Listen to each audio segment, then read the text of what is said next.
Hi everyone, we hope you're doing well. We're hanging in there though honestly, we haven't been getting much sleep lately. Today, we want to answer a question we get a lot: how do we publish our audiobooks?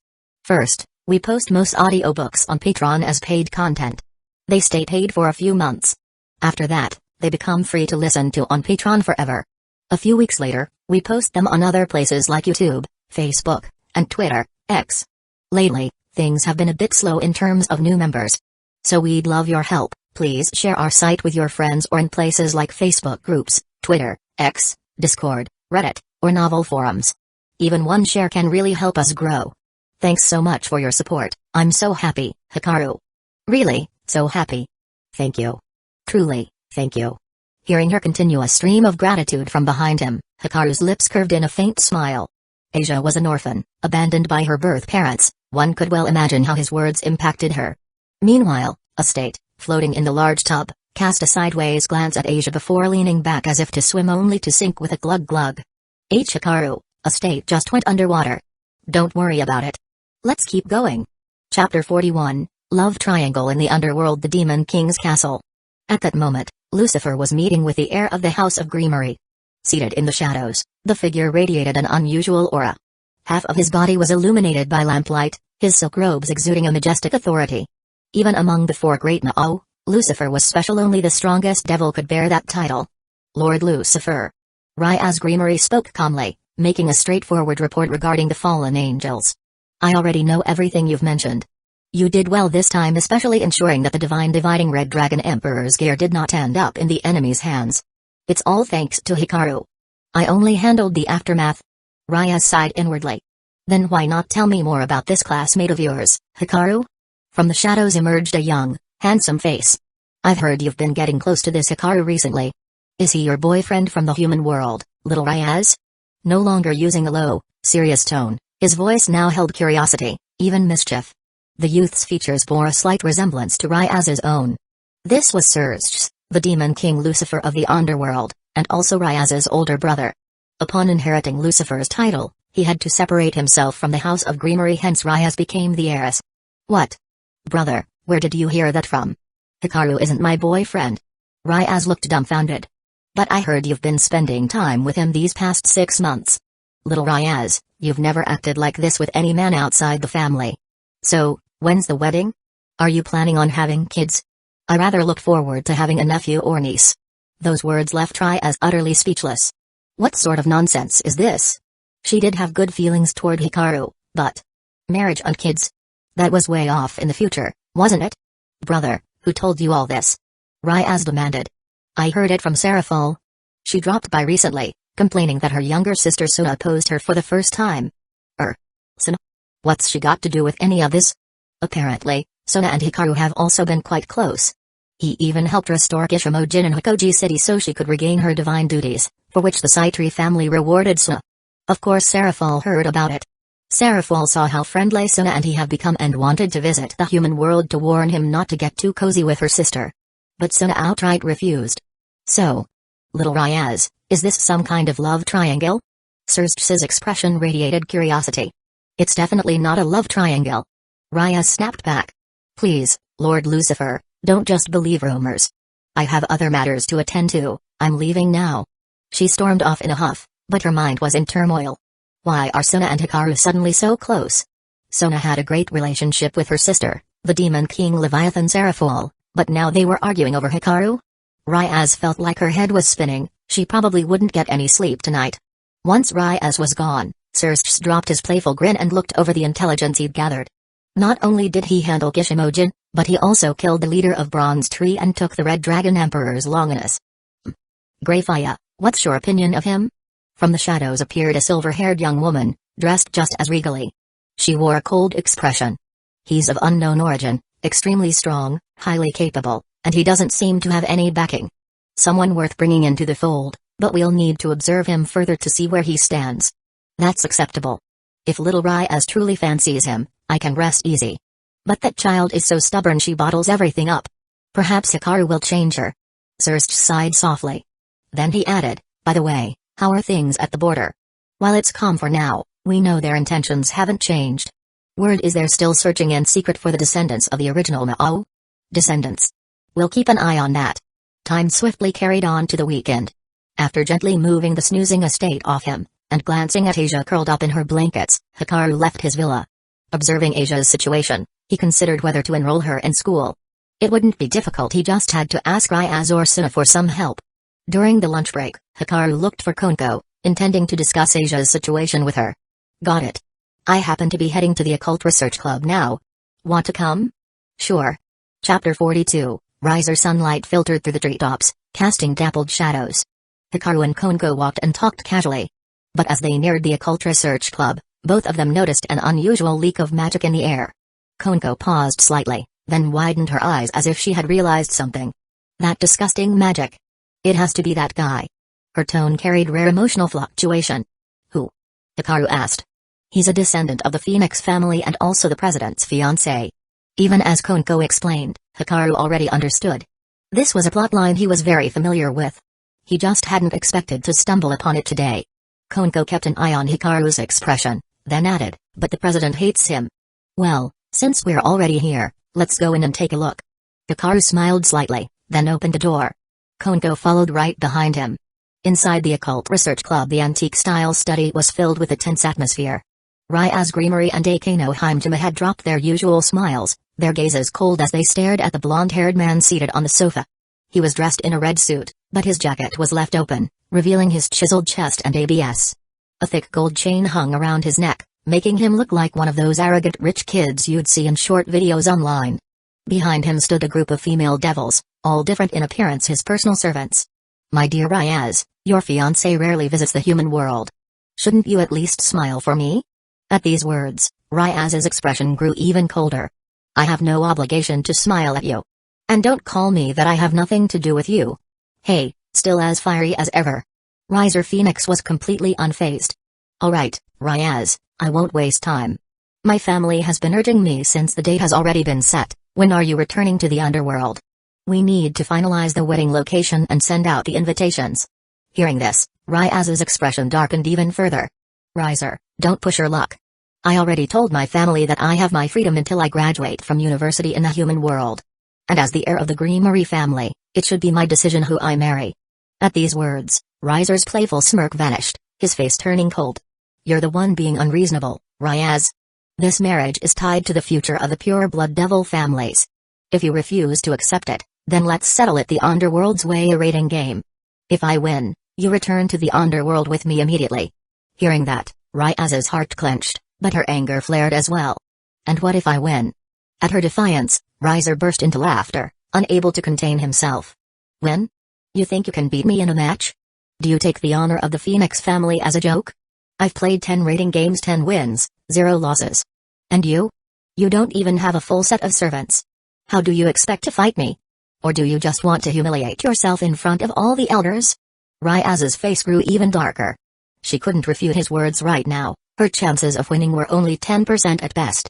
And that was in theory. She had trained diligently, and she believed in her servants, but the difference in numbers was overwhelming. Seeing her fall silent, Riser smirked, about to continue. Just then the clubroom door swung open.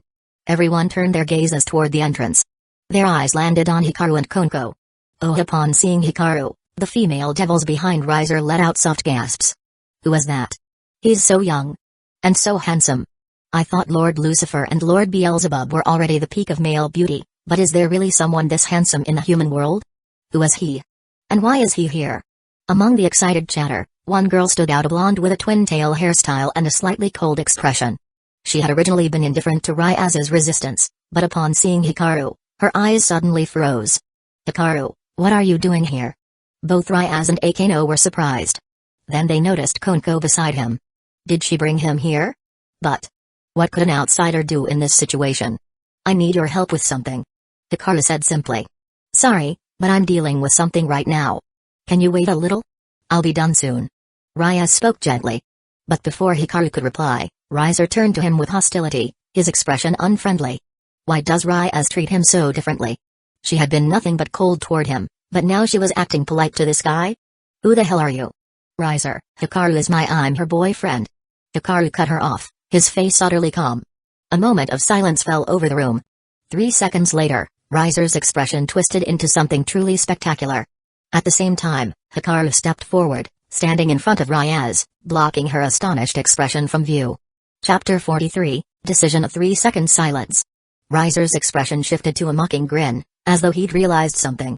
He was just about to unleash a cutting remark when Hikaru abruptly turned around without any hesitation and yanked Ryaz up from the sofa, sealing her bewildered, slightly warm lips with his own. For a moment, everyone's mind went blank. As for Ryaz, her eyes stared vacantly, stunned.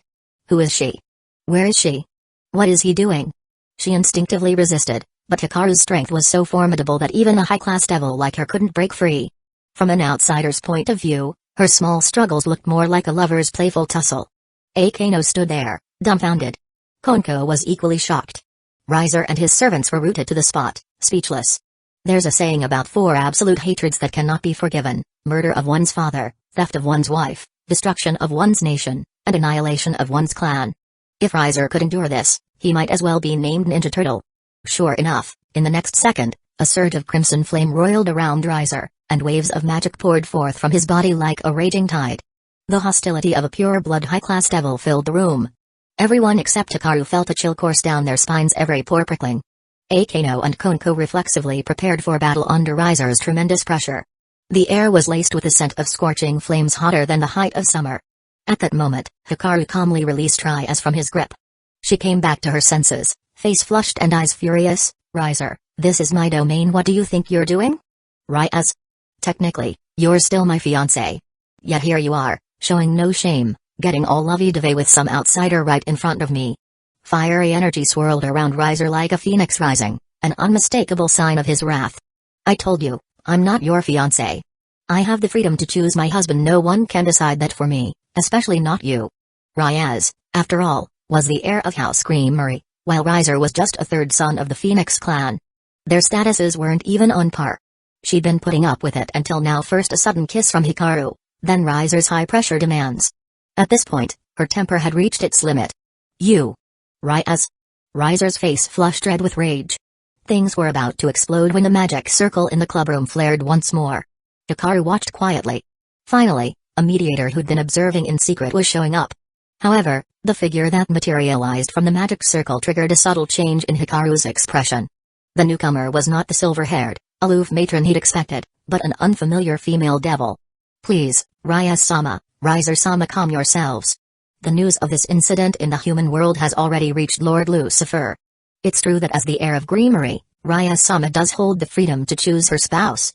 But the marriage contract previously arranged with Ryzer-sama is also valid.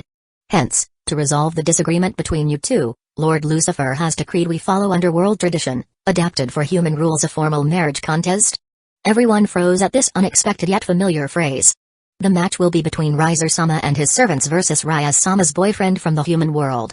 Should both sides consent, the contest will begin 3 days from now. Whichever side wins will become Ryaz-sama's chosen groom. Wait, Lord Lucifer said that? Ryaz was stupefied. Indeed. He has already consulted with your parents, who have no objections, and the Phoenix clan head likewise yielded under Lord Lucifer's authority. It's the greatest compromise both sides could accept. The female devil spoke calmly. If even my father has agreed, then I have no objections. Ryzer growled. Just you wait, punk. 10+ devils versus 1. The advantage was on his side. After declaring that, Ryzer and his servants teleported away. Ryaz, meanwhile, slumped wearily onto the couch. What just happened? Even Hikaru hadn't foreseen it playing out quite like this. The process was along the lines he'd guessed, but the outcome was different. Still, if he won, he'd gain a fiancé for free, hardly a loss. If you don't want that, we can figure something else out. Hikaru offered. No, this is definitely my brother's impulsive brainstorm. Father and mother must have gone along with it, and the Phoenix head got pressured by the Lucifer name. But it's still unfair, both for me and for you. Ryaz said, standing up. I'll go talk to my brother. Don't bother, Ryaz. Do you really think your family will let you keep dragging this out? As sloppy as this plan might sound, it's probably the best shot Lord Lucifer can give you. Akeno interjected. Even if you went, the result would be the same. But I can't just watch Hikaru fight Ryzer alone. I just can't. It's fine. I'll defeat him. Even if I win, I won't force you to do anything. Hikaru said plainly. If he didn't step in now, Ryaz would truly be handed over to someone else. He added, anyway, I came to ask you about enrolling Asia. The matter of Asia's enrollment was promptly settled, and then Hikaru left on his own. Raya slumped back onto the sofa in distress. Kano, observing her state, tried to console her. If Hikaru wins, Riser will never bother you again. Plus, Hikaru is tall, handsome, powerful, and backed by no particular faction. And he's polite but firm with you. Where else can you find such a catch? If you feel guilty about letting him fight alone, I can fill in as his fiancé in your place. Kano said with sincere earnestness, and Raya stared at her. By the look in Kano's eyes, at least 70% of that suggestion was genuine. Chapter 44, You serious? Kano, are you serious about this? Raya gazed into her friend's eyes. What do you think, Raya? If by then you turn him down, don't blame me for snatching Hikaru away. Kano's faint smile lingered.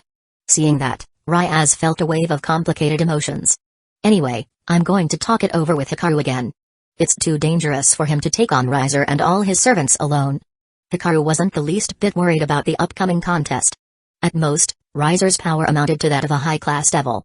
Even without using the Red Dragon Emperor's Gauntlet or his demon-slaying Holy Sword, Hikaru's own strength rivaled an ultimate-class devil. Now that he could freely use a Balance Breaker-level Godslayer gear, his power even exceeded that of an ordinary Mao. Even if the entire Phoenix clan young and old teamed up against him, they wouldn't be qualified to challenge him. As for revealing his Godslayer gear, Hikaru felt that merely showing his Balance Breaker abilities would be enough to make certain parties think twice about acting against him. Still, Hikaru was the sort of man who rarely felt secure. Merely having Balance Breaker was not enough. He wanted to reach the so-called Tyrant Dragon mode that fit his current ambitions and requirements. Returning to the classroom, Hikaru noticed a lot of stares aimed his way, but he was long used to it. Among them was one especially intense gaze. If looks could shoot lasers, Hikaru probably would have been burned countless times already by a certain golden-haired barking dog. After class, as he prepared to go home, a golden-haired figure suddenly dashed into his line of vision. Twin tails swung back and forth, hinting at the young lady's internal unease, and the girl's pretty face revealed some tension. Yet once Hikaru glanced at her, that anxious look was quickly tucked away. Hikaru, are you free this weekend? My mom says it's been ages since she last saw you, so she wants to invite you over for dinner. Her initial words came out haltingly, but she soon found her rhythm. Of course, having spoken, she entered the long, nerve-wracking wait for his answer. After all, she had never considered what she would do if he refused. Hikaru regarded this half-childhood friend with some amusement. In the past, before his awakening, they had attended the same school. Even after awakening, he kept in touch, though not as frequently. Once high school started, most of his energy went into training, and he neglected the girl's feelings.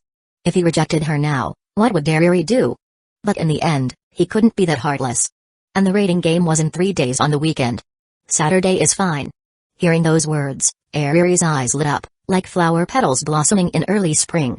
Even the air around her seemed sweet and enchanting. Then I'll tell Mom so she can get everything ready. I've also finished a new piece of artwork recently, and I'm sure it'll make you see me in a whole new light. Let's hope you've genuinely improved. With that, Hikaru stood and left the classroom. Ariri quickly grabbed her bag and followed. Speaking of which, ever since we started high school, Hikaru, you've been unexpectedly popular with the girls. It's like the entire school's eyes are on you. Even the top few most admired beauties have shown up to talk to you. She said it with a hint of jealousy. Given my attributes, it'd be strange if girls weren't interested. A sunflower always turns toward the sun. If you wanted to change that, you'd have to wait until the sun itself goes out. Ariri almost blurted out, "You narcissist." But glancing up at the young man beside her, she swallowed those words. As boastful as it sounded, it was true. Beyond that, there was a quality about Hikaru that pulled people in, a trait she found most captivating. Seeing that admiring look in Ariri's eyes, Hikaru offered a faint smile. Right before him stood the girl who had once been a brash barking dog. But was now different. They parted ways at the school gate. Ariri left somewhat reluctantly, reminding him more than once, "Don't forget come Saturday morning." Although her voice was not especially loud, many around them heard it and gossiped about the nature of their relationship. Hikaru paid no mind. After giving a small nod, he started up his motorcycle and sped home. Back at the villa, the moment he arrived he was greeted by Asia, who ran up happily like a child awaiting a parent's return. "I happen to have something to tell you. Starting tomorrow, you won't have to stay cooped up here anymore." Hearing this, Asia's eyes began to mist over, apparently misunderstanding his meaning. Yet Hikaru's next words made her face light up. "I've arranged for you to enroll at Kwa Academy." Starting tomorrow, you'll be going to school. Chapter 45. Who is faster, you or me? He paid no mind to how Asia, overjoyed at finally getting to attend school, was left almost speechless. Meanwhile, Hikaru headed to the kitchen to prepare ingredients. Once Asia realized he was cooking, she followed him in. She had no idea how to repay his kindness, but she had already decided she was willing to devote her short life to him if that's what it took. A young man in a suit strode quickly into the dimly lit room. Although an electric light hung from the ceiling, it was so weak that it barely revealed the vague outlines of the figures present. There were already several people seated inside: Dorothy, a silver-haired gothic Lolita in a dark style, a nearly bald man Tenkai Nangpu, and an older woman. Oswald, is there some urgent news? A piece of bad news. Aogi Retree's leader, Totara, has died, and that organization has become all but defunct. Reactions varied around the table, but they all shared a sense of regret. After all, the replaceds had originally planned to target Totara of Aogi Retree. However, when Aogi Retree started working with the fallen angels, they deemed it too risky and decided not to go after him immediately. Additionally, we've received word from Washa Tsuneyoshi saying he's made contact with Valper Galilei. Going forward, the ghouls under his control will be cooperating with that fallen angel lord. A fallen angel? That might be too dangerous, no? Even though after possession, outsiders can hardly tell anything is amiss, there's always the chance of something going wrong. Washa Tsuneyoshi says it's safe to approach, nothing to worry about. As soon as Kogyu can develop properly, we won't need to keep hiding like this. Compared to ordinary humans, ghouls, though still flesh and blood, lacking much supernatural power, were the replaced's top priority for overtaking. It required hardly any effort to complete the process, after which they would assume the ghoul's memories and abilities, continuing to operate as a ghoul. Washa Tsuneyoshi was currently the chairman of the CCG. The entire Washa family had been slowly infiltrated by the replaceds. Next on their agenda was investigating the death of Totara and the other Aogi Retree ghouls. Meanwhile, they intended to collaborate with Valper Galilei. Word had it that the fallen angel lord in question was about to stir up a massive incident in Kwa Town, kidnapping the sister of Lord Lucifer, who ruled that territory, and thus provoke a new war. In the ensuing chaos, they could possess many more targets. The more turbulent the world became, the greater the advantage for the replaceds. Hikaru was discussing the tyrant dragon state with Drake, who had been let out. Partner, are you absolutely sure about this? Don't you want to think it over a bit more? Drake's voice carried a tinge of concern. Even though it acknowledged Hikaru's monstrous talent, that only made it more uneasy. Finally encountering a host even more prodigious than past wielders, it didn't want him taking rash risks. There's nothing more to consider. I've actually found a way to trigger the tyrant dragon's power with no side effects, but I'll need your cooperation. Hikaru said calmly. And that method would be? I want you to open the innermost part of the sacred gear's consciousness. Let me deal with the vestiges of the past Red Dragon Emperors. That's too dangerous. Some of those old souls date back over 1,000 years. They've never reincarnated, already turned into malevolent spirits. Altogether, there might be several dozen of them in there. If you enter physically, they'll all gang up on you. If you're that worried, why haven't these souls just vanished upon death instead of being sealed within the gear? Hikaru asked with a faint smile. Possibly because, when I unleashed my full power in the past, I automatically absorbed them. You know, I ran rampant in the old days until the god of the Bible caught me and turned me into a sacred gear. I can't actually control that aspect of my power now. Drake responded, a bit embarrassed. Anyway, just do as I say. Hikaru said in a no-nonsense tone, giving Drake no chance to talk him out of it. Alright, but please be careful. I can't intervene in the consciousness realm. You'll be on your own. Hikaru did not answer. His consciousness sank into the deepest level of the mind. The void was cold and chaotic, so bitterly frigid that one might mistake it for one of Earth's polar regions, rather than an inner consciousness. Though it seemed to be nothing but darkness, Hikaru sensed countless hostile gazes all around him. He knew those were likely the souls of past Red Dragon Emperor hosts. Maybe there were other presences, too. But it didn't matter. Hikaru had no interest in winning them over with words. In the end, truth belongs to the strong. Willing his idea into being, a small banner materialized in that void. Let's see whether your malice is stronger or whether my banner can absorb you faster. Chapter 46, Leaving the Two Alone. After about half an hour, Hikaru finally withdrew from the inner world of his consciousness. Just as he had suspected, the banner he got from Gishimo-jin could indeed counter the lingering souls sealed within the sacred gear. However, due to how deep their grudges ran and the extreme length of time they had been confined, fully purifying them was obviously not going to happen in just half an hour. By Hikaru's rough calculation, he'd need at least about a week to absorb every last residual soul. Only after that could he attempt his first Tyrant Dragon transformation. If achieving Balance Breaker could already boost Hikaru's confidence in his god-slaying aspirations, then fully mastering the Tyrant Dragon form would push his chances of slaying a deity to 1000%. Thinking this over, Hikaru took a moment to check the energy level of his dimensional gate. To his surprise, it had reached 20%. He couldn't say for sure why, but the most likely explanation was his recent involvement in various incidents. That's enough for today. You can go back to sleep, Drake. Without giving Drake a chance to respond, he promptly consigned it into the spirit realm for some rest. Saturday. Hikaru arrived at the Sawamura residence right on schedule to accept their invitation. Following his own custom, he didn't come empty-handed but brought along a small gift. He pulled off a stylish swerve on his motorcycle as he parked. After removing his sunglasses in one smooth motion, he dismounted, his moves so neat and efficient that a few passing girls froze in awe. Ding dong. The doorbell's soft chime rang out. Moments later, the door opened from inside. Hikaru. I just knew it was you. The one who answered was Ariri, her eyes curving into crescents. But unlike the sprightly aura she had at school, the Ariri at home looked much more otaku. She wore a green tracksuit, her once iconic twin tails now hanging straight down her back, and on her face was a pair of half-rim glasses. Ariri did have slight myopia, yet for the sake of appearances, she never wore glasses at school. Come on in. Mom's in the kitchen making lunch, everything you like. Compared to her school demeanor, her current vibrant personality was practically another person altogether. She grabbed Hikaru by the arm, pulled him into the house, then shut the door behind him. After switching into indoor slippers, a young, elegant woman poked her head out from the kitchen. By appearance, one might guess she was Ariri's older sister rather than her mother. Of course, in the two-dimensional world, looks alone mean little. Still, it was rather curious. Hikaru had known Ariri for a number of years since they were kids, and all that time, it had just been her and her mother living together. As for the so-called diplomat father from the original story, Hikaru had never seen him. Not even a photograph. He'd asked about it once, but mother and daughter both dodged the subject, merely saying that man vanished long ago. Hikaru hadn't questioned it much back then, but now he couldn't help speculating, was there really a father, or did Suko truly have a husband? In a supernatural world, all sorts of possibilities exist. Even Journey to the West featured the river of mother and child where men could get pregnant by drinking its waters. You've come, Hikaru. We haven't seen you in months, right? Yes, it's been some months, Suko. Hikaru offered her his gift. Hearing that, Suko beamed from ear to ear. No woman dislikes being told she looks young, especially not by someone like Hikaru. Hikaru, you and Ariri can wait in the living room. Lunch will be ready soon. Let's watch TV, Hikaru. Ariri invited him to the sofa. Not long afterward, chicken soup's ready. Had it not been Suko's voice, Hikaru might have thought he'd walked onto some drama set.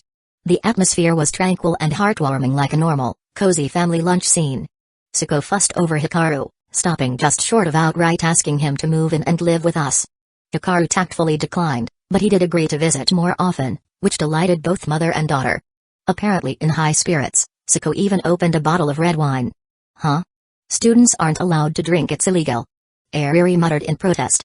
Hikaru, however, wasn't bothered.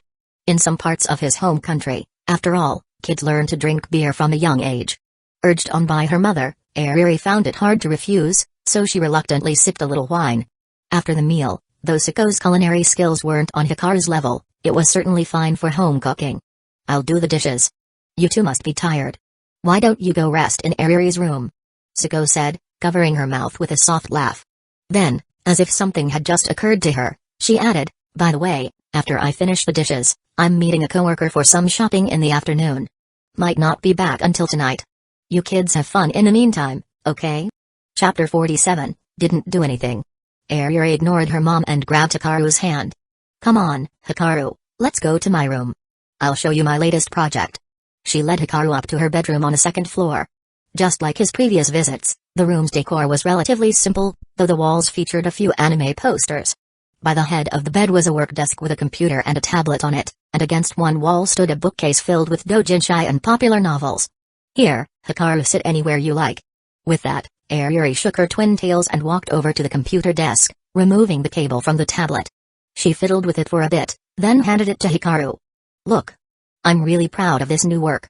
Alright, let's see. He took the tablet. Ariri then spun her chair around, watching Hikaru's judge-like expression in utter concentration.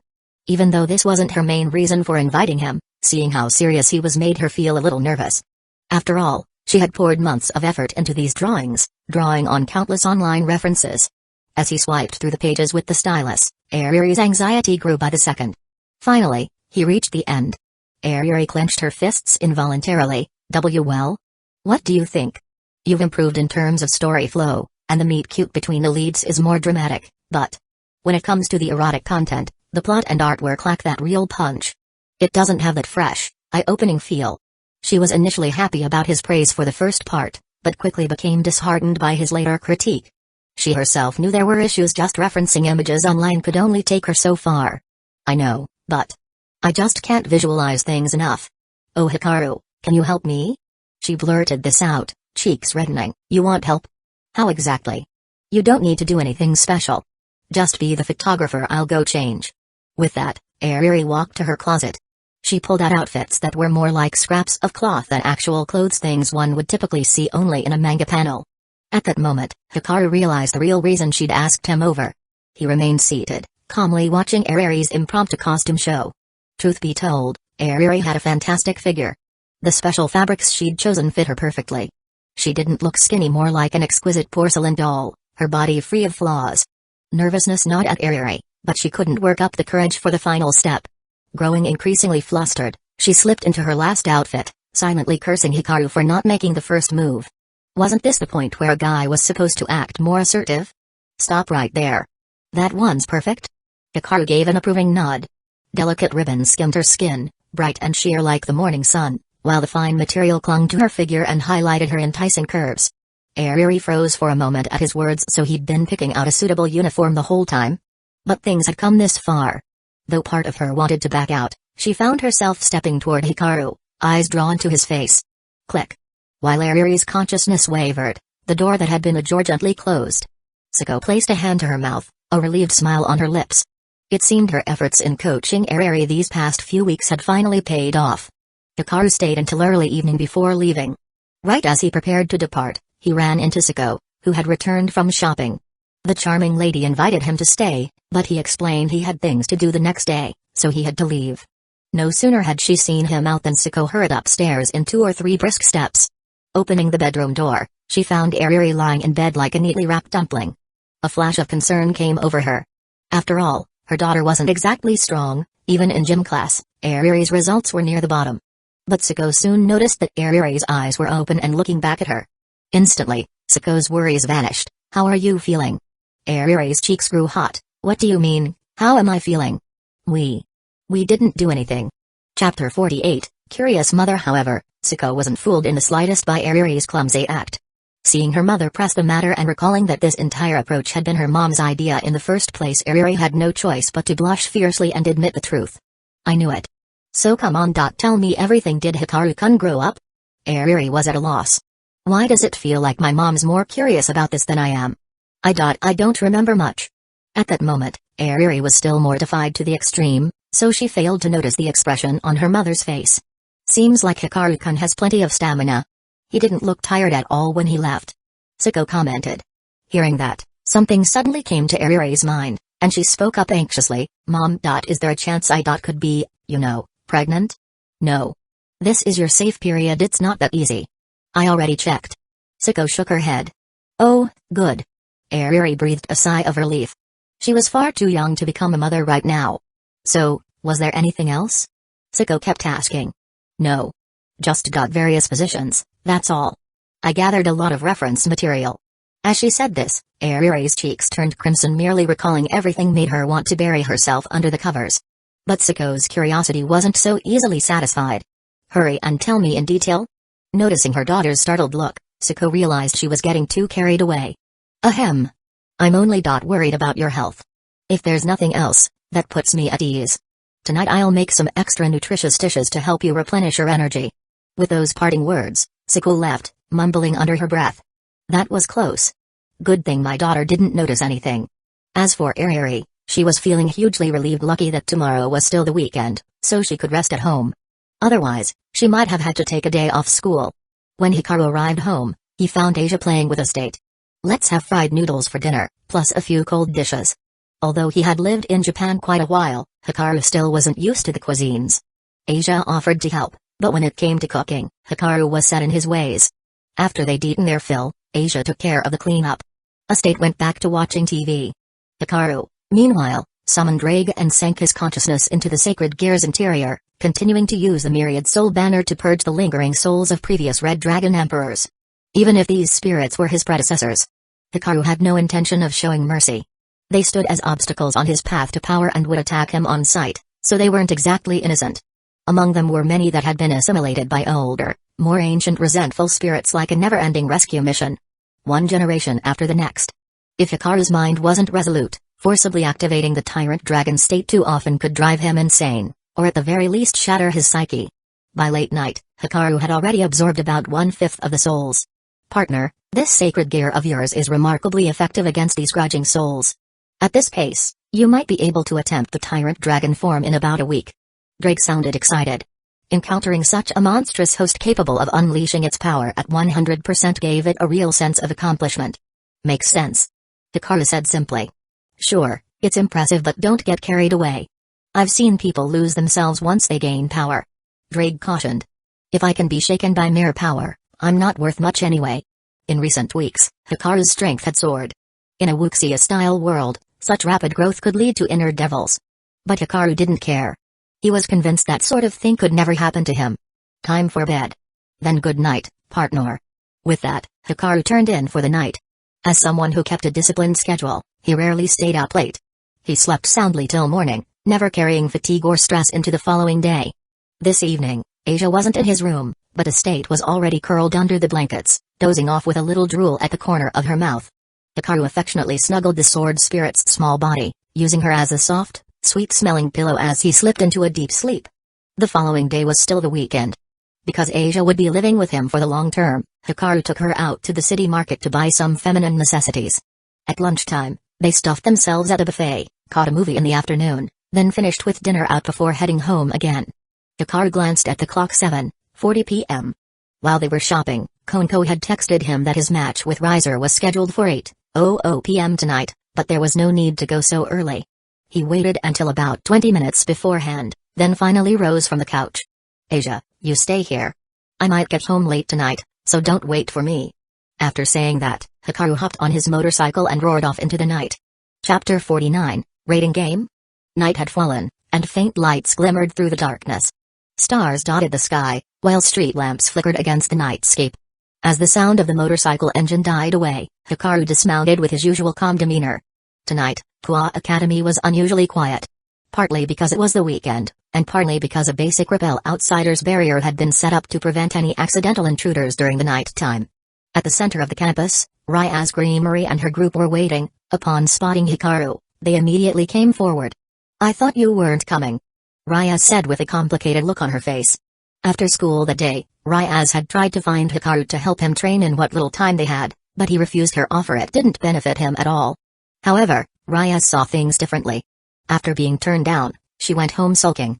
When the weekend arrived and the match was about to start, she both hoped Hikaru would show up and felt uneasy about seeing him. Yet in the end, he came after all.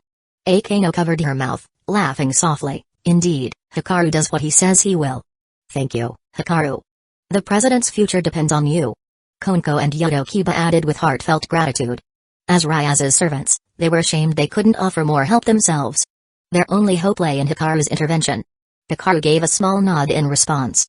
Besides Ryaz and her group, two unexpected figures stood nearby, Sona Saitri and Tsubaki Shinra. Noticing Hikaru's gaze, Sona stepped forward to explain, Ryaz is my friend, after all. Her future's on the line, so of course I had to come see. Hikaru, be careful. Riser is strong, but more importantly, he has the Phoenix family bloodline. No matter what injuries he takes, he heals almost instantly. Many times in raiding games, he doesn't so much defeat his opponent as outlast them with his regenerative abilities. You have to watch out for that. Hikaru was well aware. A Phoenix's bloodline wasn't for show. Even if his head was cut off or his body shattered, he could recover. His healing factor surpassed even that of ghouls. At least with ghouls, you could destroy their Kagnorgan to halt their regeneration, but a pure blood devil of the Phoenix family had passive healing. Unless you sealed their magic entirely, they could recover from virtually any injury. Seeing everyone's grim faces, however, Hikaru's mind wandered for a second. If that's how it works, then wouldn't a female Phoenix devil's first time heal instantly too? But he only gave a curt, audible reply, "Understood."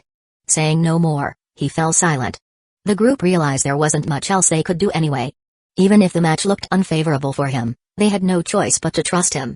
The match venue is a temporary dimension using Kua Academy itself as the battlefield. Ryaz explained. Knowing the terrain is probably our only advantage. She led them to the occult research club room. As Hikaru stepped onto the transportation circle, Ryaz seemed about to speak, but then held her tongue. Quietly, Suna said, "Ryaz, at this point, relying on Hikaru is your only choice. There are many spectators from the underworld today besides both the Gremory and Phoenix families. Lord Lucifer and my sister are also in the audience. If you act stubborn now, no one can help you." Suna herself had once faced the threat of an arranged marriage, but by winning a crucial rating game, she gained autonomy. "I know. I just feel terrible that I can't help Hikaru in this fight." Ryaz heaved a heavy sigh. Meanwhile, Riser Phoenix and his group were already on the battlefield. Though the sudden appearance of Hikaru had surprised Riser, the orders from Mao and his own family left him no choice but to comply. Still, Riser was not the complete buffoon he appeared to be on the surface. Before the match, he made sure to investigate everything he could about Hikaru. The findings showed that while he wasn't an ordinary human, all they really knew was that he roamed Kua Town exorcising stray devils and ghouls, or ridding the area of troublemakers. He'd recently taken out a ghoul group named Agiri Tree, as well as some low-level fallen angels. That was all they could find on him, and Riser felt scornful after reading it. Ghouls? Flesh-eaters. Basically no better than dogs. Even if they formed organizations, they were still just wild mutt packs to him. As for fallen angels, that was laughable. He could burn a group of minor fallen angels with a single spit. When the time comes, the two of you teach him a lesson and bring him before me. I'll show him that not everyone qualifies to challenge a high-class devil. With the underworld Mao and both families' elders watching, Riser not only planned to put on a spectacular match but also to showcase his power. Chapter 50, Seraphol. Aside from Ryaz, Sona, and their peerage, many other spectators from the underworld had also arrived for this match. In the stands, devils from both the Gremory and Phoenix family sat in two separate sections. Above them, however, were two very special seats, each occupied by one of the underworld's highest authorities, Lucifer and Leviathan. The former was once Surst's Gremory, eldest son of the Gremory family. After the Civil War, owing to his exceptional power and leadership, he replaced the old Lucifer. The latter was Seraphol, Suna Saitri's older sister, who had also once been the eldest daughter of the Saitri family. Like Surst's, she wore the luxurious attire of a Mao and appeared quite young, her hair even styled into conspicuous twin tails. Originally, the underworld had hoped Leviathan would adopt a more dignified look, like long black hair, but Seraphol, corrupted by Japanese anime and especially fond of cosplaying magical girls, insisted on twin tails. Since she was a Mao, no one dared say otherwise. Both of their powers far surpassed those of the old Mao. Their bearing exuded unquestionable majesty, the tempering of years gave their gazes a deep, commanding quality. Every word and action radiated a leader's aura. "Seraphol, who do you think has the greater odds of winning this match?" Surst asked. "Judging by appearances, definitely that Phoenix boy." Seraphol replied, licking her lips. "I'm not exactly fond of him, but I can't deny his strength. Even my Suna said if she fought him in a rating game, her chances would be 40-60 at best." "That's true. The Phoenix bloodline is quite special. Unless you got a counter for it, it's really tough to beat them." Surst nodded. Back during the Civil War, the reformist faction had received the Phoenix family's help, obtaining a large supply of Phoenix tears capable of healing injuries instantly, gradually tipping the scales in their favor. Surst respected the Phoenix family's contribution but also couldn't overlook Ryaz's feelings. Now that Hikaru had unexpectedly appeared, Surst saw a chance for a compromise. Let them clash directly. Whichever side won, no one would question the outcome. "So, what about you, Surst?" Seraphol asked. "This was your idea. Honestly, my assessment isn't much different from yours." Even though Surst knew Hikaru had recently obtained the Red Dragon Emperor's Longinus, it had only been a few days. No matter how prodigious he might be, at best he would have only grasped the Sacred Gear's basic capabilities by now. The Red Dragon Emperor as one of the two heavenly dragons was undeniably powerful. Ancient records said that after the three factions ceased hostilities, they spent a tremendous amount of effort capturing the Red Dragon Emperor and White Dragon Emperor. Turned into Sacred Gears since then, the Red Dragon Emperor had had many hosts, most of whom left a mark on history, but that only came after years of developing and awakening the Sacred Gear. So, after just a few days?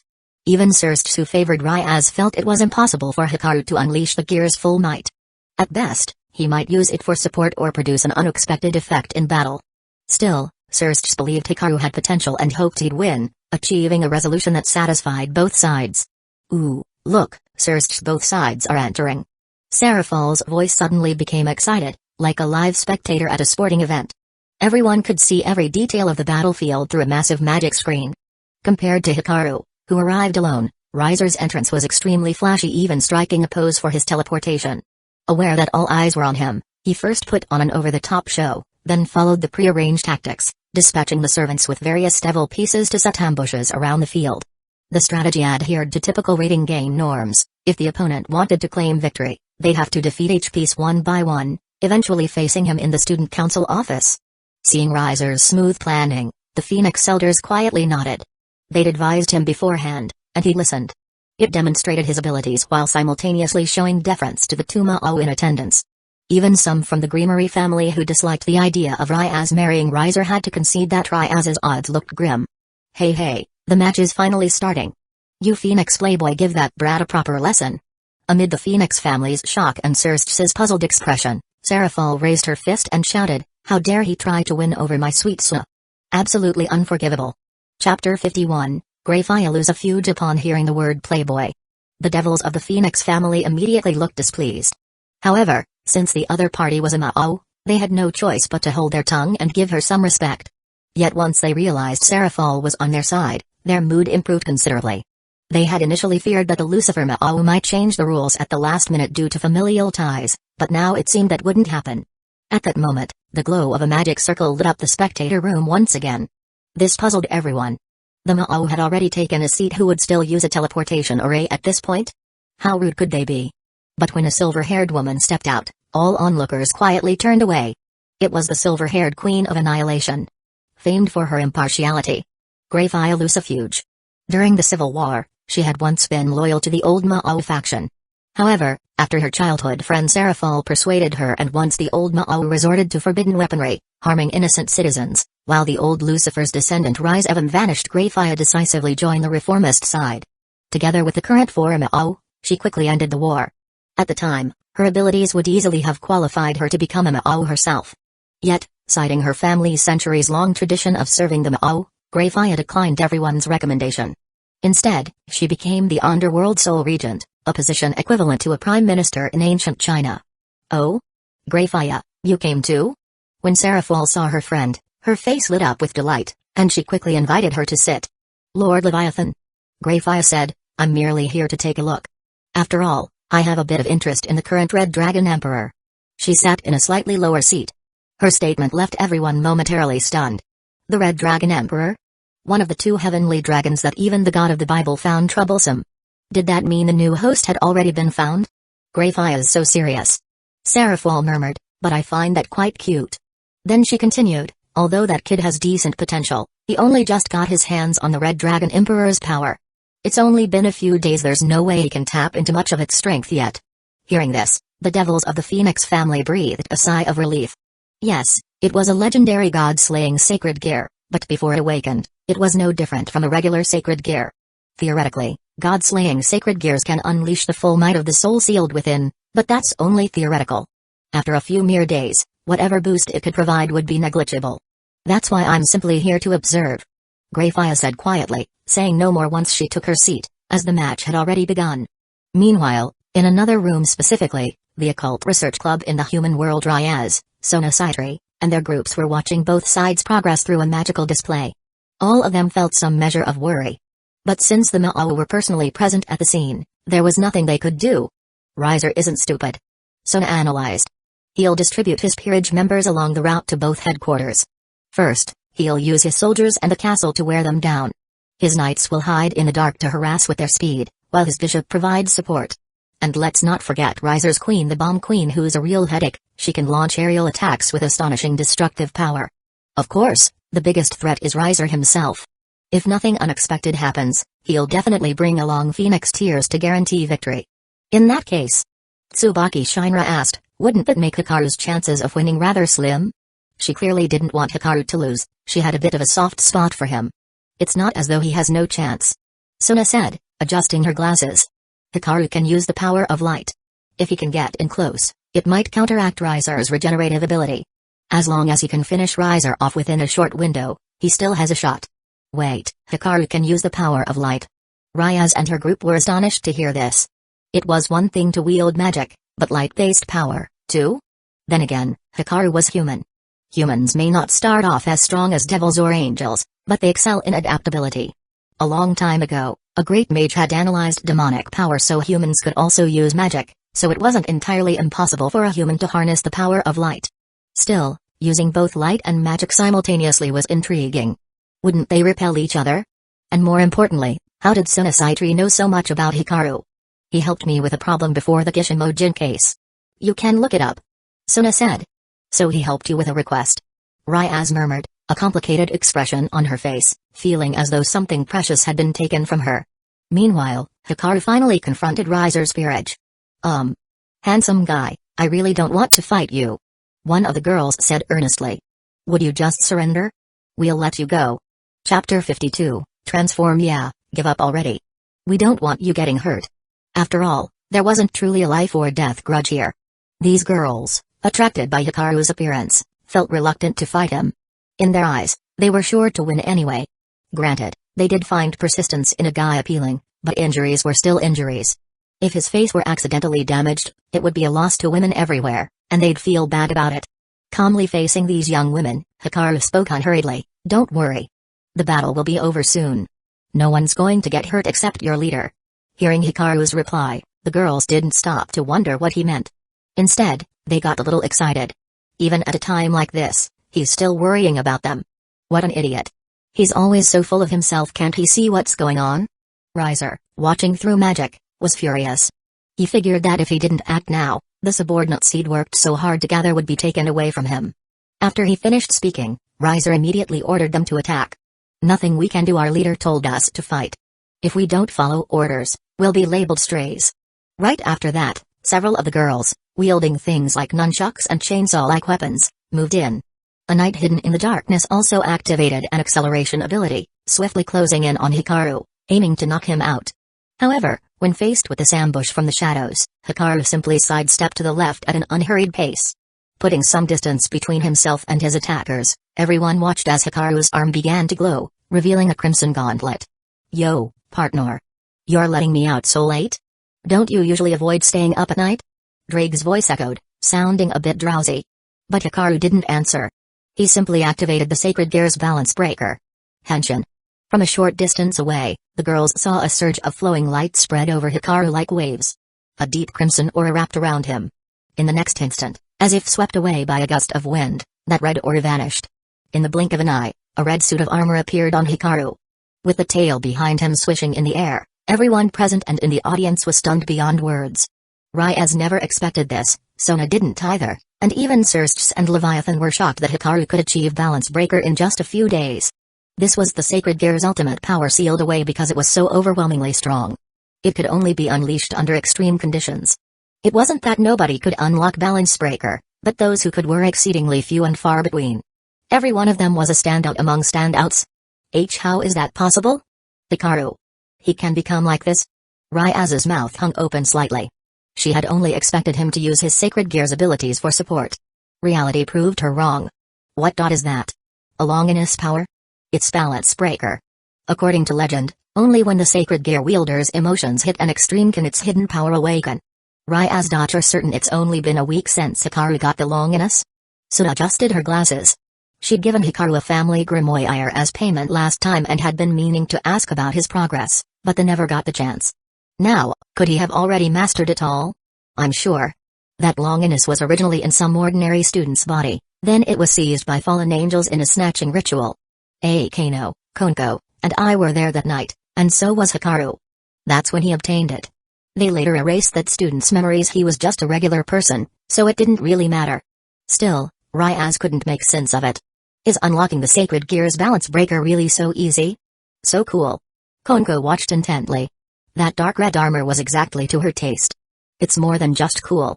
A Sacred Gear in its Balance Breaker state can unleash most of its original power. Hikaru was already on par with a high-class devil before. Now, he's at least on the level of an ultimate-class devil.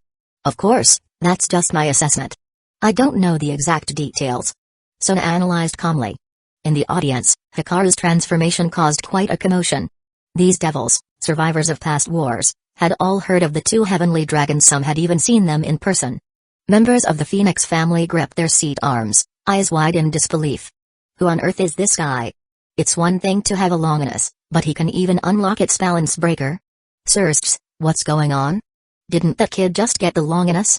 Normally, you'd need at least a few years of training to get anywhere near balance breaker, right? Don't be fooled by Seraphal's airhead act, she knew her stuff. If balance breaker were so easy, everyone would be using it. I'm not sure either. I only got word about this a few days ago. Sirs was equally surprised. In all of history, has anyone like this ever appeared?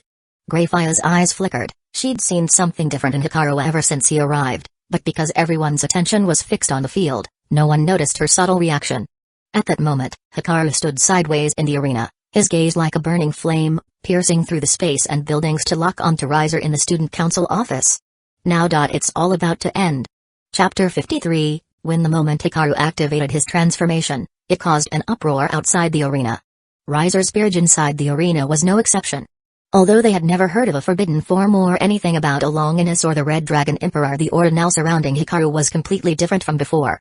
Riser keenly sensed the fluctuations of magic in the air. Upon hearing additional reports from his peerage, he slammed the table with a loud bang. Don't think I'm scared of you just because you have a Longinus. Despite saying so, Riser was still uneasy inside. Now he finally understood why the Lucifer Ma'au had allowed that one person to challenge him and his entire peerage. It turned out that Lucifer already knew the other side was the host of the Red Dragon Emperor. So they were the true challengers all along. All of you, attack at full strength. Don't hold back at all. But Riser's order received no response. And in the very next second, he heard a voice from outside the window. Beneath the fabricated moonlight, a crimson figure shone brilliantly. Even though there was no magic power swirling around that figure, it still gave Riser a tremendous sense of pressure. Faced with this, how could he not realize what was happening? Now, only he and his younger sister Ravel remained on the field. Ravel, support me from nearby, he said. But once again, there was no response. He instinctively turned around, only to see his sister staring blankly at the figure in the sky. After all, his family had merely placed her here to fill a slot and gain experience for future raiding games. Get down here. Suddenly, scorching magical flames rose around Riser. Crimson fire rapidly consumed the surrounding oxygen and formed into the shape of a phoenix around him. Go. The phoenix flapped its wings, scattering sparks toward the figure in the sky. It then collided fiercely, bursting into dazzling flames overhead. The entire school building shook. Success. Riser froze for an instant, but then his expression lit up in excitement. The Phoenix family's immortal flames not only grant eternal life, they're also intensely hot, strong enough to severely injure even a high-class devil if struck. So what if it's a legendary Longinus? His Phoenix clan was also one of the ancient pure-blooded devil families. Ryaz and Sunasitri, watching this, both grew tense. Though the power of the two heavenly dragons is famed worldwide, that doesn't mean you can just stand there and get hit. After all, it's still a human who's wielding the sacred gear. Yet when the flames dispersed, the crimson figure continued to hover in the sky, utterly unmoved. Smoke drifted away from Hikaru, revealing not a single wound on him. Impossible. It's not supposed to turn out like this. How can this happen? Riser couldn't fathom it. Even if he couldn't severely injure Hikaru, he should have dealt at least some damage. How could it be that absolutely nothing happened? Riser summoned his phoenix flames again, this time even more of them, and sent them surging toward Hikaru. What a petty trick, Hikaru said calmly. He raised his right hand and made a casual slash. 3 of the flaming phoenixes disappeared in an instant. How is that possible? Riser was on the verge of breaking down. He had used his full strength, yet he couldn't even touch his opponent. How was he supposed to fight this battle? But with everyone watching, he had no choice but to grit his teeth and charge. The forbidden form of a Longinus should consume a huge amount of energy. As long as he could rely on his immortal body to outlast it, he would win in the end. It wasn't exactly an honorable plan, but all that mattered was the result. Are you planning to exhaust my strength by relying on your immortality? Hikaru asked in a mild tone. It's not impossible, but you're not strong enough to pull it off. Don't underestimate me, you bastard. Riser roared. Flames surged from him as he flew toward Hikaru. Never before had he been belittled like this. Hikaru still did not move. He only remarked calmly, I could keep killing you over and over until your magic is depleted, but that's too much of a waste of time. Let's do this instead. In the blink of an eye, Hikaru vanished from where he'd been, leaving only an afterimage. He reappeared directly in front of Riser, gathering magical power into his arm and slamming it into the very space Riser occupied. Boom. His crimson power shook the atmosphere, instantly shattering the battlefield space. Riser, badly injured, tumbled through the resulting rift, falling from the alternate dimension back into the real world like a broken rag doll. Though his immortal magic began to repair his body, it did so far more slowly than usual. Looking at the rift between dimensions, Riser reached out, but fell unconscious before he could do anything more. Ryaz and Sunasaitri were both stunned. Incredible. He even destroyed the space itself? Ryaz murmured. Adjusting her glasses, Sunasaitri added, it is indeed a way to win, but nobody in the raiding games could normally pull something like that off. As expected, trusting Hikaru was the right decision. Akeno Hyunjima said, smiling with narrowed eyes. Back in the arena, Hikaru hovered in silence. He glanced upward. If a participant falls outside the arena, that counts as a loss, right? After a few seconds of tense silence, as the alternate dimension was about to collapse, a voice finally announced, Riser Phoenix has been forced out of the battlefield. The winner of this match is Hikaru, the human contestant. Chapter 54, Fiancé? The alternate dimension began to collapse. Only Hikaru and Riser's younger sister remained standing in the field. The petite girl watched the reddish-brown figure with a somewhat fearful gaze. Hikaru nodded slightly to her. As he turned around, his figure gradually faded and left that space. Ravel panted heavily, her gaze shifting from fear to longing. It seemed that she was in love. What? How could the host lose? Seraphal looked utterly incredulous. In that case, won't it be even easier for that handsome guy to capture Misuna-chan's heart? No way, I'm going to give him a piece of my mind right now. As soon as she finished speaking, Seraphal activated a magic circle and disappeared. Lord Lucifer, do you want us to stop her? Greyfire stood up. Hearing this, Serge gave a wry smile. Though Seraphal is outgoing by nature, she still knows her limits. But to be safe, Executor Greyfire, I'd like you to go. With that, the silver-haired she-devil also vanished via teleportation. Leaning back in his chair, Serge mused in admiration, I really didn't expect Hikaru to be this powerful. With the power of that Longinus, he's at least at the level of an ultimate-class devil. When he finished, Serge turned his gaze to the seats below. Lord Phoenix, do you accept the outcome of this match? No need to say more, Lord Lucifer. Pureblood devils marrying among themselves is certainly a good thing. But it seems our two families were too greedy. Perhaps it's also because we've glimpsed hell firsthand during the previous war, said a middle-aged blonde man from the Phoenix faction as he rose to his feet. So that's the boyfriend Ryaz found in the human world? Actually, I'd like to thank him. My son, Riser, was sorely lacking in the experience of defeat. Relying on our clan's innate abilities, he has always been overconfident. This loss will teach him that even an immortal bloodline is not invincible. The Phoenix clan head spoke, revealing not the slightest dissatisfaction in his tone. For him to learn that lesson, the value of this engagement has already been proven, Lord Lucifer. Then he turned to the Greenery family's area. The current head of House Greenery also stood to address him. Your daughter has found herself a good partner. The underworld's future should be quite interesting. I truly never would have guessed it'd be my daughter. Maybe our Greenery family is simply good at treasure hunting. Elsewhere. After the match ended, Hikaru returned to the occult research club in the real world. As soon as he appeared, everyone crowded around him with congratulations. The one who really deserves the congratulations is Ryaz, Hikaru said, shaking his head. He felt no exhilaration in defeating Riser, though it wasn't without its rewards at the very least. He'd gained quite a few new admirers, right? That's right, President. You don't have to marry that jerk now, said Kiba Yodo. Hikaru, I really don't know how to thank you. Though the outcome had been decided, Raya still found it hard to believe. The engagement that had troubled her for years was simply voided like that?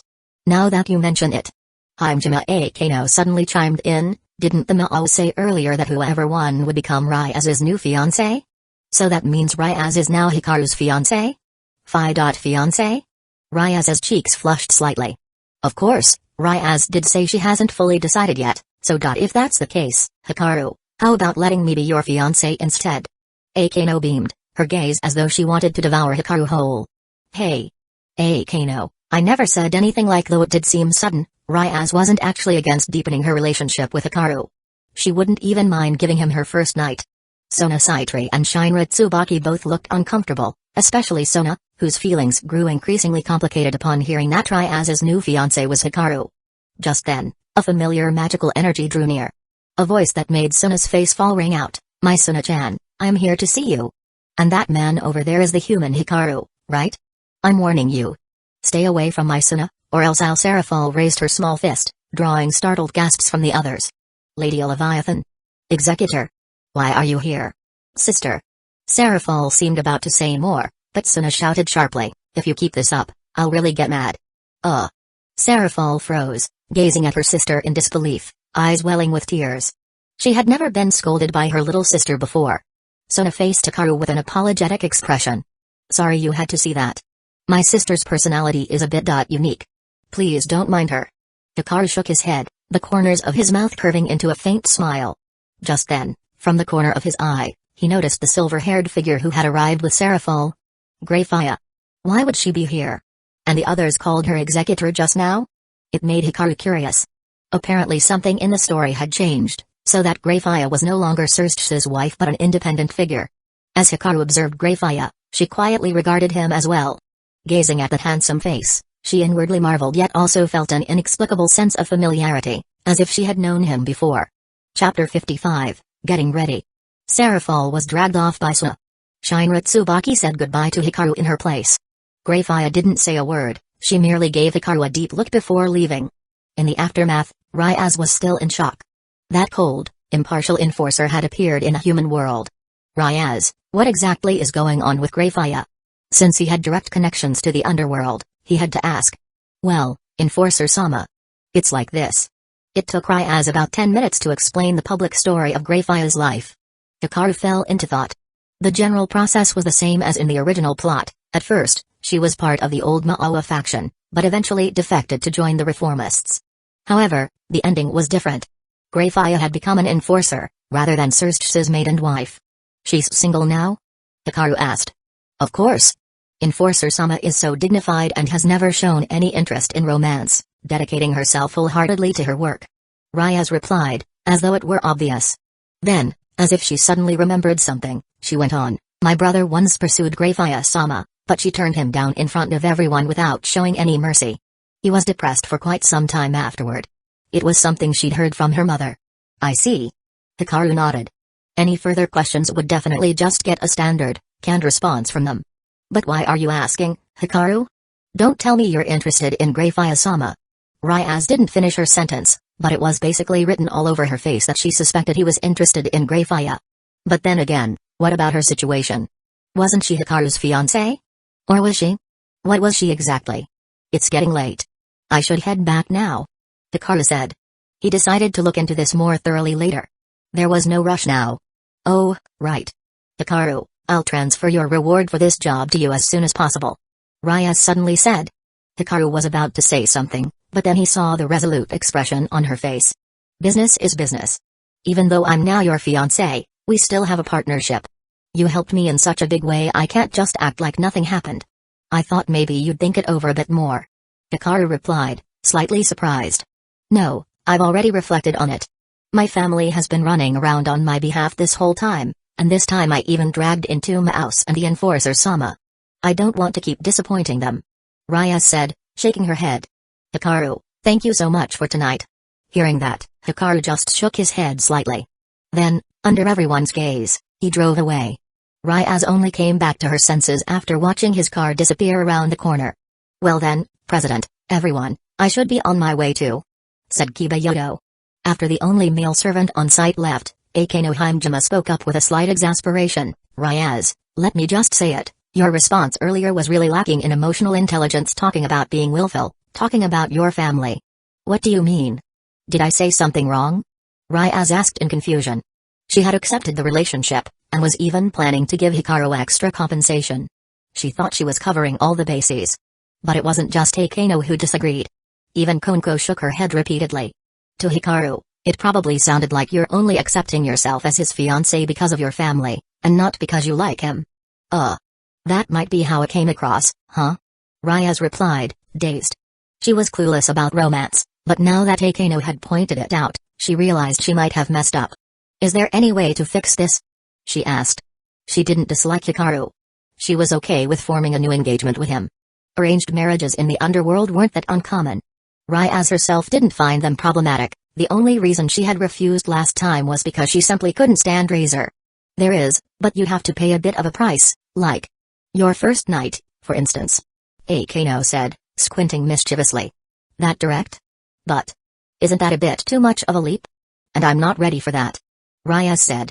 Despite devils typically being more forthright with their affections, that was still a big challenge for her. It's fine if you're not ready. As long as he's a normal guy, he'll go for it. If not, I can fill in on your behalf. I wouldn't mind compensating Hikaru myself. Akeno teased. No way. Don't push it, Akeno. I'm the one who's his fiancé, so leave it to me. Ryas said, taking a deep breath. I'll find a time to ask him out. Alright, go for it, then. I'll be heading home, too. Akeno sighed gently, surprised at Ryas's resolve, but she was confident she'd still have a chance someday. Meanwhile, Hikaru had returned home. Asia and Estate had both dozed off, though it looked like they'd stayed up waiting for him. He carried them to his room before sitting down to think about everything that had happened tonight. His goal of annulling Ryas's engagement had been accomplished, and he'd also obtained Ryas as his new fiancé. Moreover, through this battle, he'd noticed several things he needed to tweak about his balance breaker, and he'd made sure all those big shots in the underworld like the Mao, Greyfire, the Greenmurray, and Phoenix families were now fully aware of him. That was good for his future plans. He'd also gained something else. The interdimensional gate's energy level had increased from 20% to 50%. It appeared that defeating stronger foes granted much more energy. Recalling the Campione world's rogue gods, Campionas, and all those other major powers, Hikaru felt he had even more reason to hurry up and complete his Tyrant Dragon mode. Chapter 56, School Life. After all, relying on a forbidden hand alone is no guarantee of complete peace of mind. Even if the so-called disobedient gods in the Campione world are dismissed as false gods, once bound by myth, their power can hardly be called false. Only by fully mastering the Tyrant Dragon can one qualify to stand on the same stage as those disobedient gods. After tallying his gains, Hikaru slept soundly. He never carried over any fatigue to the next day. The following morning, the early morning air held a faint sweetness that lifted one's spirits. After recalling Estate, Hikaru headed to school with Asia. Strictly speaking, with his current status, he no longer needed the school as a stepping stone, but Hikaru didn't dislike campus life or studying. He only hated the boring piles of homework and exams. Thanks to his perfect scores in all subjects, he simply didn't bother with any assignments besides the required tests. Even in class, as long as he didn't disturb other students, he could do whatever he liked. Hikaru, Asia, you're here. Konko greeted them. Go on. Hikaru patted Asia's head. Since enrolling, she had become the class's second mascot, inseparable from Konko. Ah. Hikaru-kun. After taking his seat, a voice came from nearby. Ariri lay sideways on her desk, looking at Hikaru with an almost fairy-like face and a silly grin. What is it? Hikaru asked. It's nothing. I just felt like calling you that. Ahem, back to business. You criticized me before, so I've been making changes. There shouldn't be any issues with my artwork now. Once the final piece is done, could you take another look? Half her face was squished against the desk, making it look distorted, but Hikaru didn't reply. He merely smiled faintly. Ariri immediately realized how she must look. Her pale cheeks grew visibly red. It's not what you think. I'm serious this time. She lowered her voice in a pleading whisper. Please, don't look at me like that. Then let's wait until this Saturday. I'll visit you again. Hearing Hikaru's response, Ariri beamed. Soon after, some girl classmates called for her, and she reverted to her usual self. During lunch break, Hikaru received a notification from his bank. 100 million yen has been deposited. He replied briefly, thanks. Meanwhile, in the upper classroom, Raya stared at the two-word message on her phone, clutching it in both hands, unsure how to respond. After all, if she didn't say something more, as Akeno suggested, it would feel too distant. She was his fiancé now. No need to thank me. That's no good.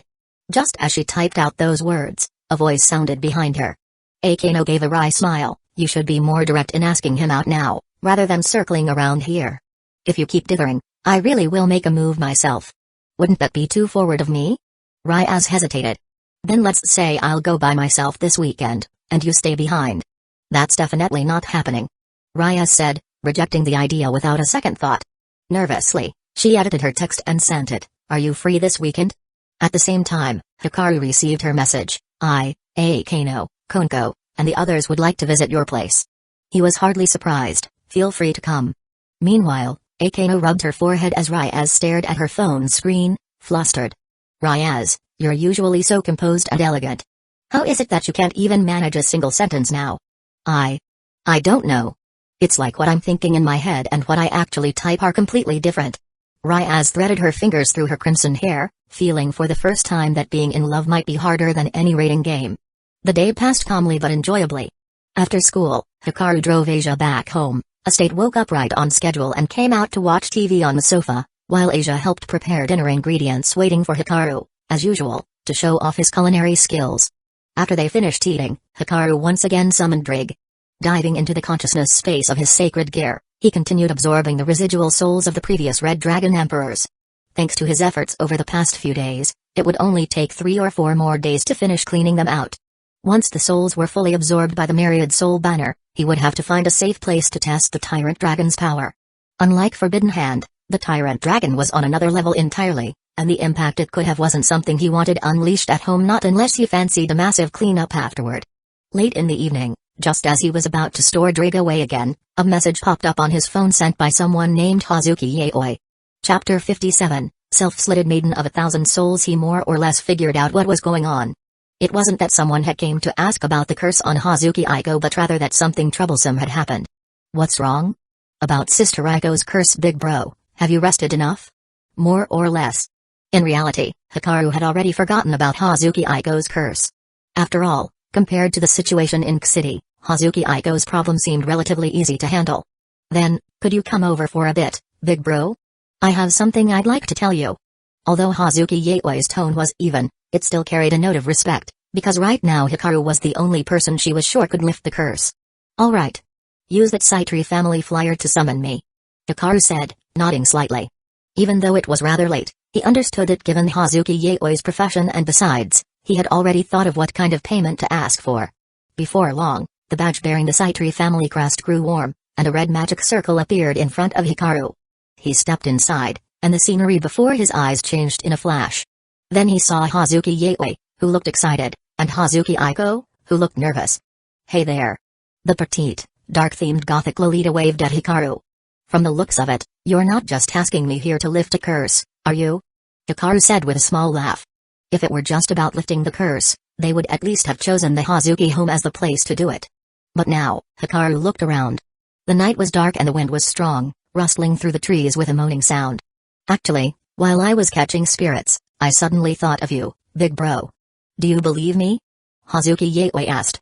Then let's take care of the spirits first. Hikaru replied, non-committal. The Dark Gathering's overall combat power wasn't that high, it mainly banked on horror and the bizarre. The three of them headed into the forest. The darkness grew heavier. Without a flashlight, it would have been nearly impossible for a normal person to walk. But Hazuki Yaoi, small in stature, but gutsy, was completely unafraid. Leading the way, she introduced the origin of the spirit she was going to capture. The night was still, and the forest was cold. Hazuki Aiko, an ordinary person, was already terrified at being dragged into a place with malevolent spirits so late at night. Before, when it was just the two sisters, she stuck close to Hazuki Yaoi. Now she felt much safer near Hikaru. Noticing this, Hazuki Yaoi turned back and spoke. There are quite a few legends about this place. It's said that the spirits of dozens of defeated warriors, along with women and children, roam here. You may hear footsteps that aren't your own, and they'll get louder and follow you all the way home. You can feel many eyes watching you near the waterfall and its surroundings. You might hear the striking of a monk's staff on the ground. There's a very strong, frightening presence above the waterfall. And sometimes late at night, you might bump into an old woman. Just as she finished speaking, Hazuki Yaoi suddenly stopped in her tracks. Because right in front of the three of them stood an elderly figure, hunched over and leaning on a monk's staff, or rather, a malevolent spirit. Seeing this, Hikaru realized which part of the story this was. Hazuki Yaoi had came to capture a new Pokemon, a new evil spirit called Self-Slitted Maiden of 1,000 Souls. Which meant he could confirm a certain matter he had in mind. The old woman slowly turned around. Her face was lined and wrinkled, her cloudy eyes falling on the three newcomers, filled with hunger. It had been a long time since any living people stepped into these woods, and now there were three at once, enough for her to feast on. She reached out toward Hazuki Yaoi, who was closest. If she touched a living human, that person would instantly lose consciousness, leaving them at her mercy. But in that moment, a shockingly powerful suction force struck. The old woman's dramatic expression became one of panic. No. What is this? She turned to run, but the very next second, she was sucked away by the tremendous force. Meanwhile, All the lurking evil spirits in the darkness let out blood-curdling cries. Without exception, they too were drawn into the banner Hikaru held, soul banner. Black mist swirled on the flag, thicker than before. But the suction was still not done. Hikaru poured more mana into the banner, extending its range to cover the entire mountain. Even the spirit on top of the waterfall, the one Hazuki Yatewei had deemed an S-rank threat known as Self-Slitted Maiden of 1,000 Souls, was unsteady under the banner's pull. Dense black mist and blood trickled from its head, but its resistance was futile. After a single second of struggle, it was sucked into the soul banner as well. When Hikaru finally stowed the banner, the entire forest fell silent. Even the moonlight sneaking through the gaps in the trees seemed brighter. "Wow!" Hazuki Yatewei exclaimed. After the initial shock, her eyes were filled with curiosity as she stared at the small black flag in Hikaru's hand.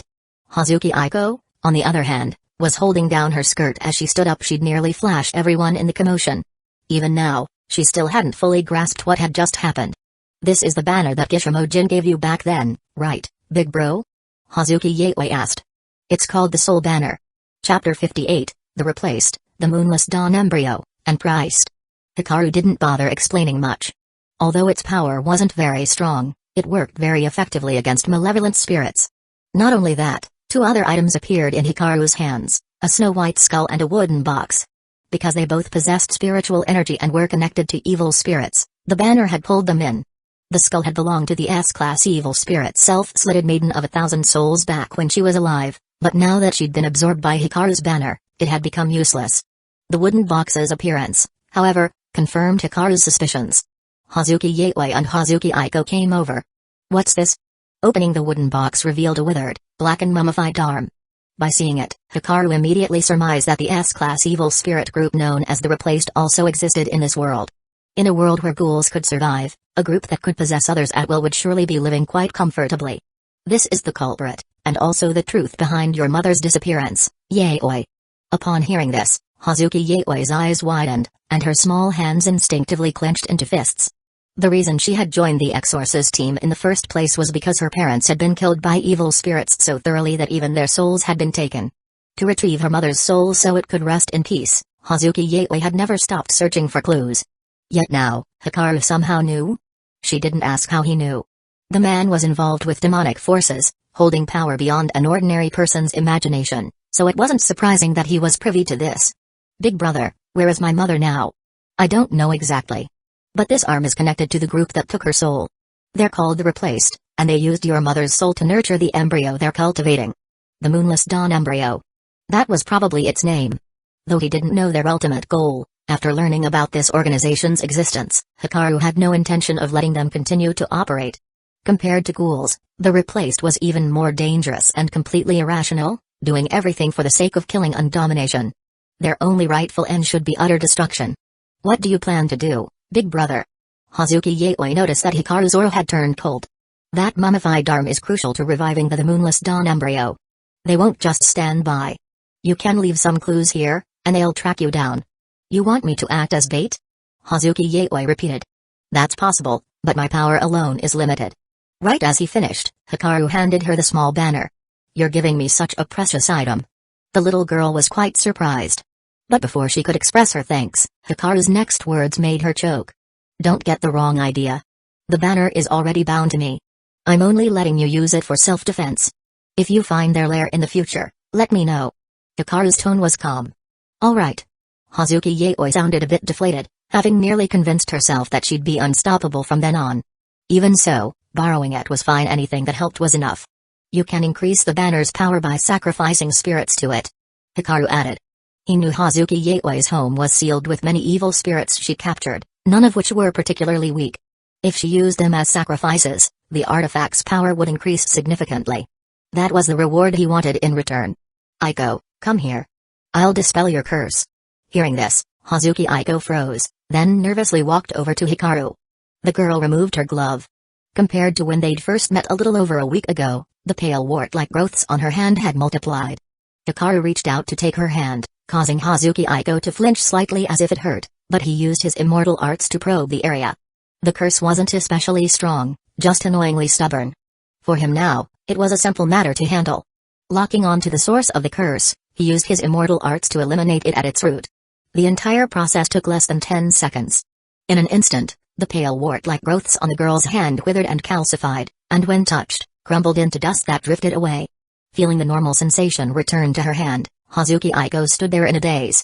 Hazuki Yaoi stared intently at the girl's hands, then smiled. "That's great, Aiko. It won't hurt anymore." The little girl felt relief for Aiko's sake and greater gratitude toward Hikaru.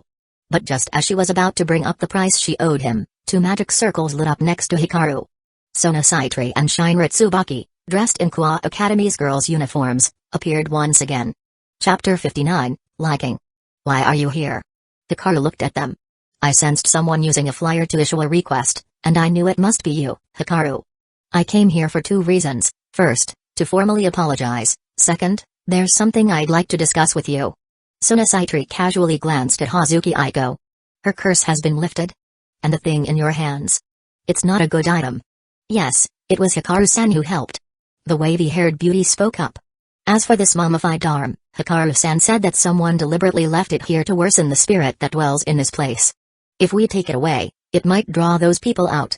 They're the replaced, an evil spirit group that stole my mother's spirit." Hazuki Yaoi cast a glance at Hikaru. Seeing he was unmoved, she explained, "Their ability is very dangerous." The little girl gave a simple account, and Sona Saitri and Shinra Tsubaki's expressions changed. Taking over someone else's body and then continuing to live with their predecessor's abilities and memories? Such a thing actually exists. If they possessed the bodies of certain key figures in the human world or infiltrated the underworld, it would be a huge problem. Don't worry. Although low-ranking devils can't stop them, they can't possess mid-level or higher devils, since your souls aren't weaker than theirs. However, if you get killed, they can still take over a high-level devil's body," Hikaru said calmly. "Granted, it's not like they can defeat a high-level devil, anyway. So, Hikaru, are you planning to use that mummified arm as bait?" Sona Saitri asked seriously. "I'll have my familiars and servants assist as well." She couldn't stand the idea that this so-called the replaced group had been quietly infiltrating under her nose. Ending that topic, Hikaru asked, "So, what is it you wanted to discuss?" "Here's the situation. My familiars recently discovered some stray priests and ghouls gathering near Hikoji City. I'd like your help, if necessary." Sona Saitri answered quickly. "Previously, in Kwa Town, ghouls allied themselves with fallen angels, so I'm worried they have other plans." While she was confident she could take care of those stray priests and ghouls, her cautious nature told her there was likely a larger conspiracy behind it all. So, she planned to hold off for the time being. "All right." Hikaru nodded slightly. He more or less guessed what plot arc was coming next, the Holy Sword User and the Fallen Angel Commander. The reason Fallen Angel Rainer and her companions came to Kwa Town might also be due to Kokobi Eel. Under the commander's orders, they used the Ogiri Ghoul organization as their lackeys, but because Tadara, the ghoul, had his own agenda, it ended in betrayal. In other words, that Fallen Angel Commander would be arriving soon. What Hikaru thought about first was the difference in strength between them. Although Kokobi Eel got plot-killed by the White Dragon Emperor in the story, in reality, Hikaru couldn't accurately gauge the Fallen Angel Commander's power. May be stronger, maybe weaker. Who could say for certain? But since he'd survived for so many years, he probably wasn't foolish. Daring to steal the church's holy swords and planning to kidnap Ryaz in an attempt to reignite war among the three factions showed he had brains, too. Hikaru had no illusions of absolute safety. However, in a few days he would be able to test the Red Dragon Emperor's tyrant dragon form. By then, regardless of whether Kokobi Eel was stronger or weaker, Hikaru was certain he would win. Hazuki Yaoi and Aiko drove away. Both women felt somewhat reluctant to part with Hikaru. "Sis." The waiting Hazuki Aiko heard Yaoi's voice. "Do you like Hikaru?" "Huh?" That question nearly made her swerve off the road. Hazuki Aiko quickly steadied the steering wheel. This is only the second time we've met. How can I like him already?" "So that means you do like him, right?" "Sis, you have my support." Elsewhere, Hikaru used a teleportation circle to leave Hikoji City. Sona Saitri watched where he disappeared and was about to leave when she heard Shinra Tsubaki speak. "President, you seem different from before." "In what way?" "You smile a lot more, especially when you're with Hikaru." "President, do you like him?" Sona Saitri's figure paused slightly. She turned around and fixed Shinra Tsubaki with a steady gaze. "I won't deny I have some fondness for him, but it's still too early for me to talk about marriage. Besides, don't focus only on me. You like him too, don't you?"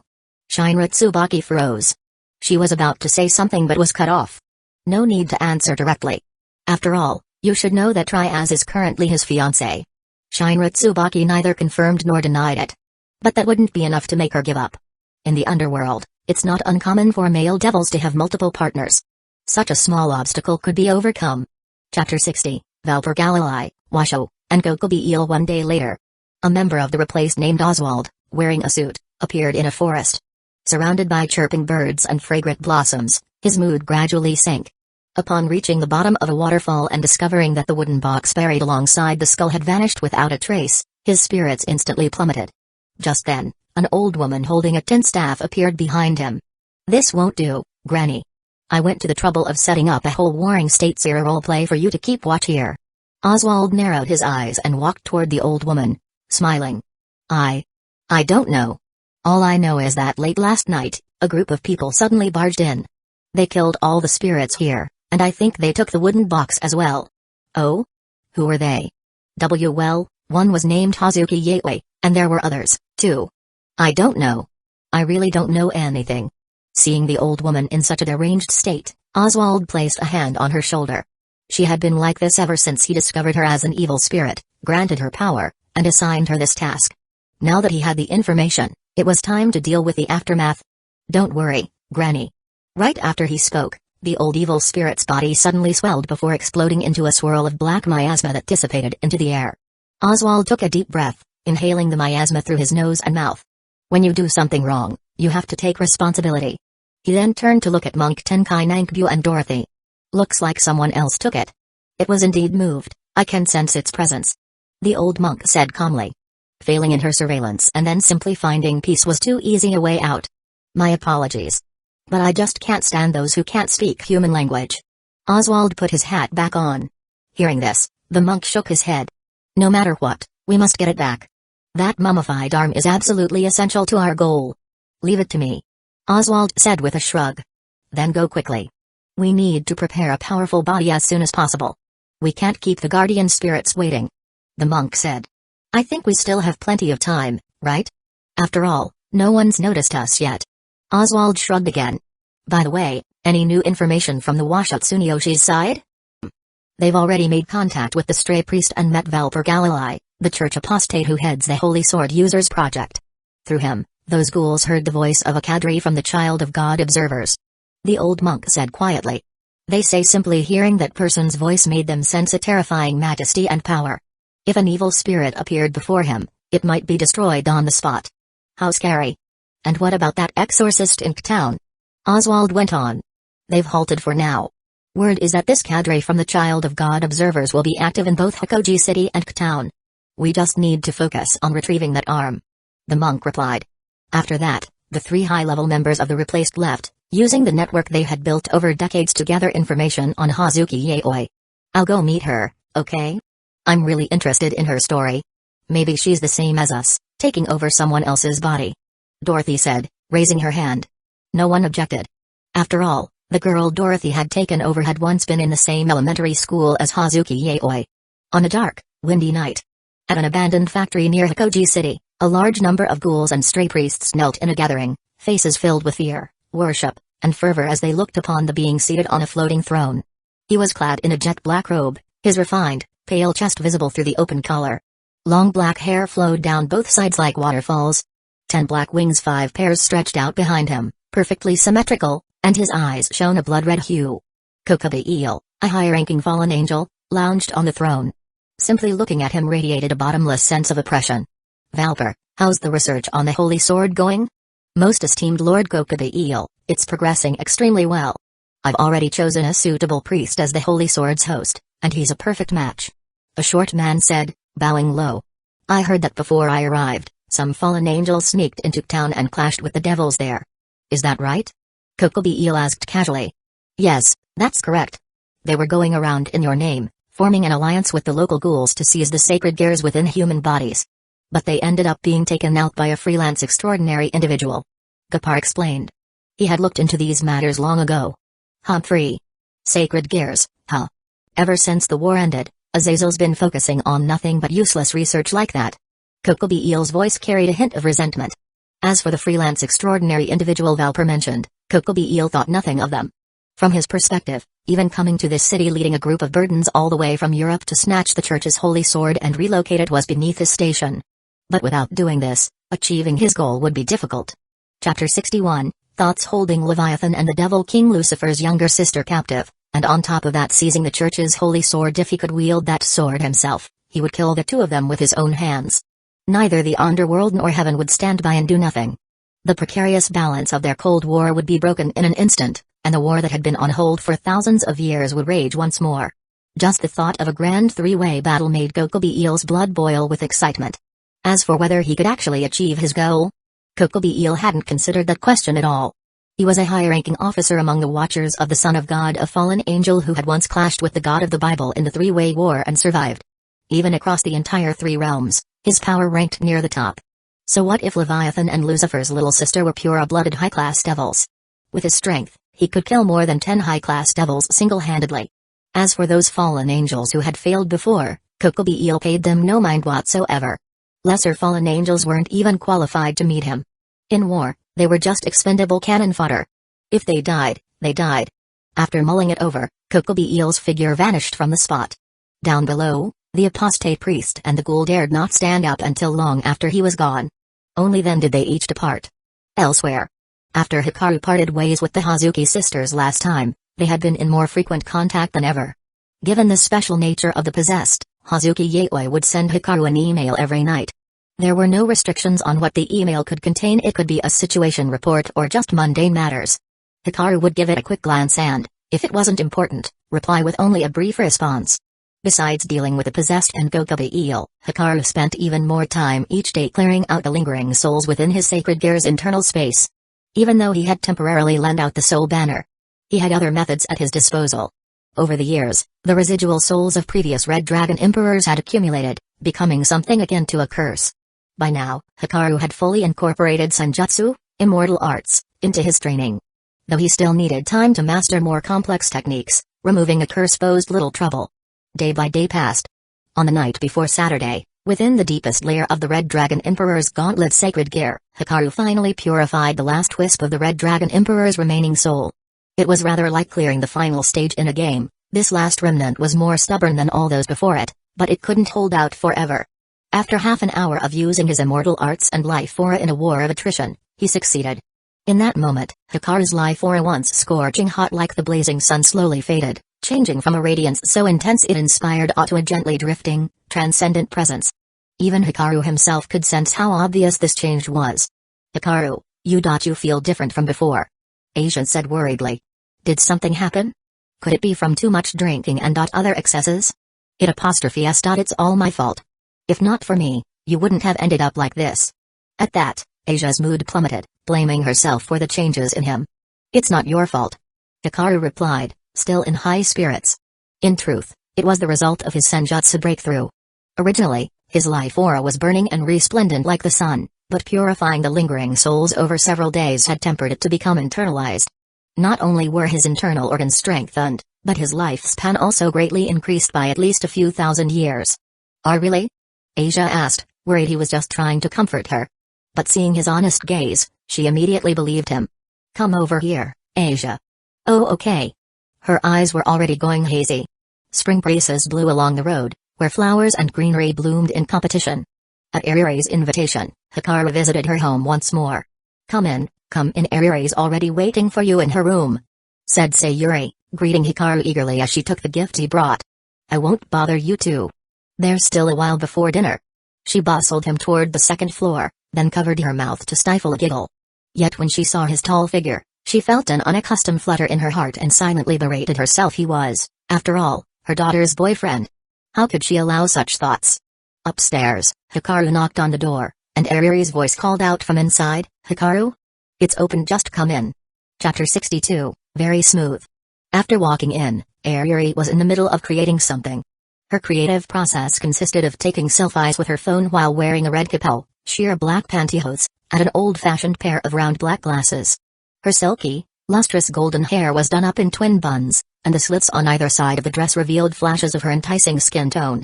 When Ariri saw Hikaru enter, she panicked for a moment, but her expression soon returned to normal. She then put down her phone and struck a cosplay pose for Hikaru. "How is it? Don't I look pretty good like this?" "It's indeed good," Hikaru replied. He sat down and leisurely offered his critique. "Even though you're blonde, it's surprisingly fitting with a capel." As he spoke, His gaze roved over the girl's body without the slightest reservation. That piercing look made Ariri a bit uncomfortable, though it did her no harm. It still gave her goosebumps. At the same time, she couldn't help recalling what happened a week ago. She quickly changed the topic. Hikaru-kun, why do I feel like you've changed from before? Perhaps. After all, even the sun doesn't stay the same forever. You really are vain. Ariri muttered softly. Still, she couldn't take her eyes off Hikaru's face. She couldn't deny his words, either. Beneath his midnight black hair was a calm face holding a slight smile. But above all else, there were those eyes so clear and tranquil. His irises were gray with a brownish hue, like amber, highly translucent and reflective, shimmering with layered iridescence under the light. This alone made for a strikingly stunning impression. Even though Hikaru had withdrawn the radiance of his life's essence, his appearance alone delivered a powerful impact on ordinary people. Simultaneously, he carried himself with such composure and detachment that, even as he stood like a blazing sun in everyone else's eyes, he looked completely at ease, almost as if he were in a plane separate from reality. That subtle aloofness didn't push others away, on the contrary, it made him even more captivating. Ariri used to think Hikaru was only so-so in terms of looks, but as she grew older, she found herself more and more mesmerized whenever she set eyes on him. Especially now, with Hikaru looking straight at her. Now, he was here just for her. Who wouldn't feel a little lightheaded? Sure enough, Ariri's cheeks flushed red, her heart raced, and a sultry light shone in her eyes, the sort that appears in a woman when she's fully bewitched. Eventually, it was Ariri herself faster than Hikaru who made the first move and climbed on top of him. Naturally, lunch was delayed, and the afternoon shopping trip was cancelled. But Ariri didn't regret it. She was simply brimming with happiness. Afternoon came. Hikaru pulled up his pants and left. The moment he stepped out, Sayuri stepped in, bombarding Ariri with more questions. Mom, don't tell me you have a thing for Hikaru? Ariri suddenly asked. That question silenced Sayuri for a beat, then she quickly brushed it aside with a forced laugh. But Ariri had seen it clearly. Twice, she'd noticed Sayuri's eyes light up whenever she looked at Hikaru. And it was quite the coincidence, wasn't it? When Ryaz, Akeno Himejima, and Konko, who had arranged to visit on the weekend, saw Hikaru, their eyes lit up in exactly the same way. Even though they tried convincing themselves that Hikaru's power was far more terrifying than his looks, the moment they laid eyes on his almost divine face, they couldn't help but focus on it. Kiba and the shut-in vampire Gasper didn't come along. The former had something on his mind these past few days, the latter was such a recluse that even seeing Ryaz could make him shrink into his box. Hikaru guessed it was most likely due to the holy sword user. As a survivor of the Valper experiments, Kiba had a special sensitivity to holy swords. No doubt the two holy sword wielders sent by the church and a holy sword stolen by Gokobi Eel's men were somewhere nearby. Please, have some tea, Asia said, handing tea to the three visitors. She admired how poised and elegant Ryaz and Akeno were, mature, beautiful, and refined, and quite blessed in the chest, too. That was Asia's ideal of what she wanted to become. But the truth was Ryaz and Akeno were just as envious of her. After all, how many women could get away with living under the same roof as Hikaru? Before long, Konko, Asia, and Estate 3 adorable little lollas ran off to play together. Ryaz didn't know how to begin, so Akeno stepped in, explaining they had specifically come to thank Hikaru for his help, bringing 2 gifts along. In reality, deep down, Akeno was thinking that if Ryaz hadn't said the wrong thing before, right now it might be her and Hikaru having their weekend alone together. Fortunately for Akeno, Ryaz was clueless when it came to romance, otherwise, Akeno might have found herself worrying for once. Chapter 63, Phoenix Tears. There were 2 gifts. The first was Ryaz's bounty, about 100 million yen, which she had saved up from her own private funds. The second gift took Hikaru by surprise.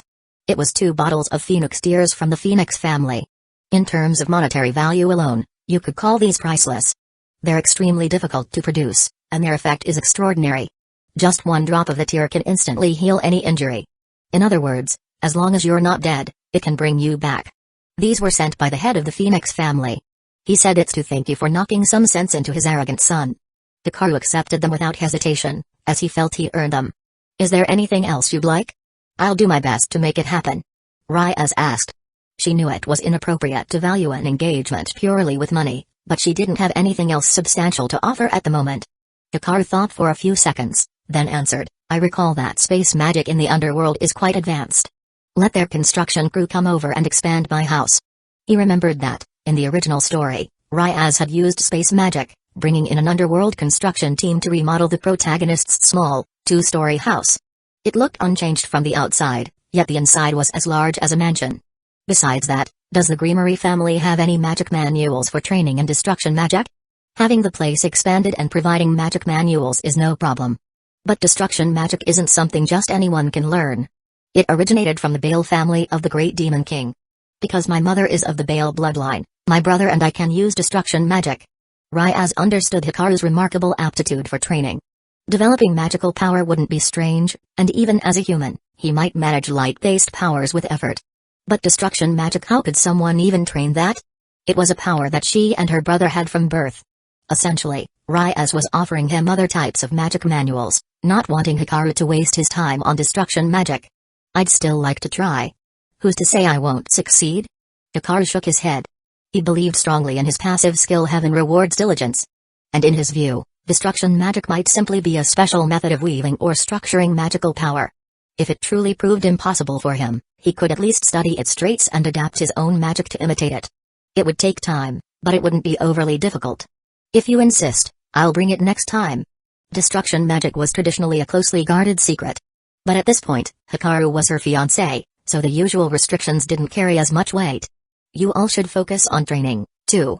If you can tap into your potential, you'll be able to defeat Riser on your own. Hikaru said calmly. Especially Akeno and Konko, you're completely wasting your talents. The two of them were taken aback, initially confused but quickly realizing what he meant. One of them bore the blood of a fallen angel, and the other the blood of a Nakamita, cat spirit. When such bloodlines merged with demonic power, it was more than a simple sum of parts. In the original story, they made enormous progress after accepting their pasts and tapping into their inherent gifts far more than they would by simply studying magic alone. Hikaru didn't elaborate, only giving a hint. Whether they chose to confront their past was up to them. If they still had reservations, he wouldn't waste his breath trying to persuade them. Silence fell for a time, but Hikaru could tell their quiet acceptance was the best sign that his words had hit home.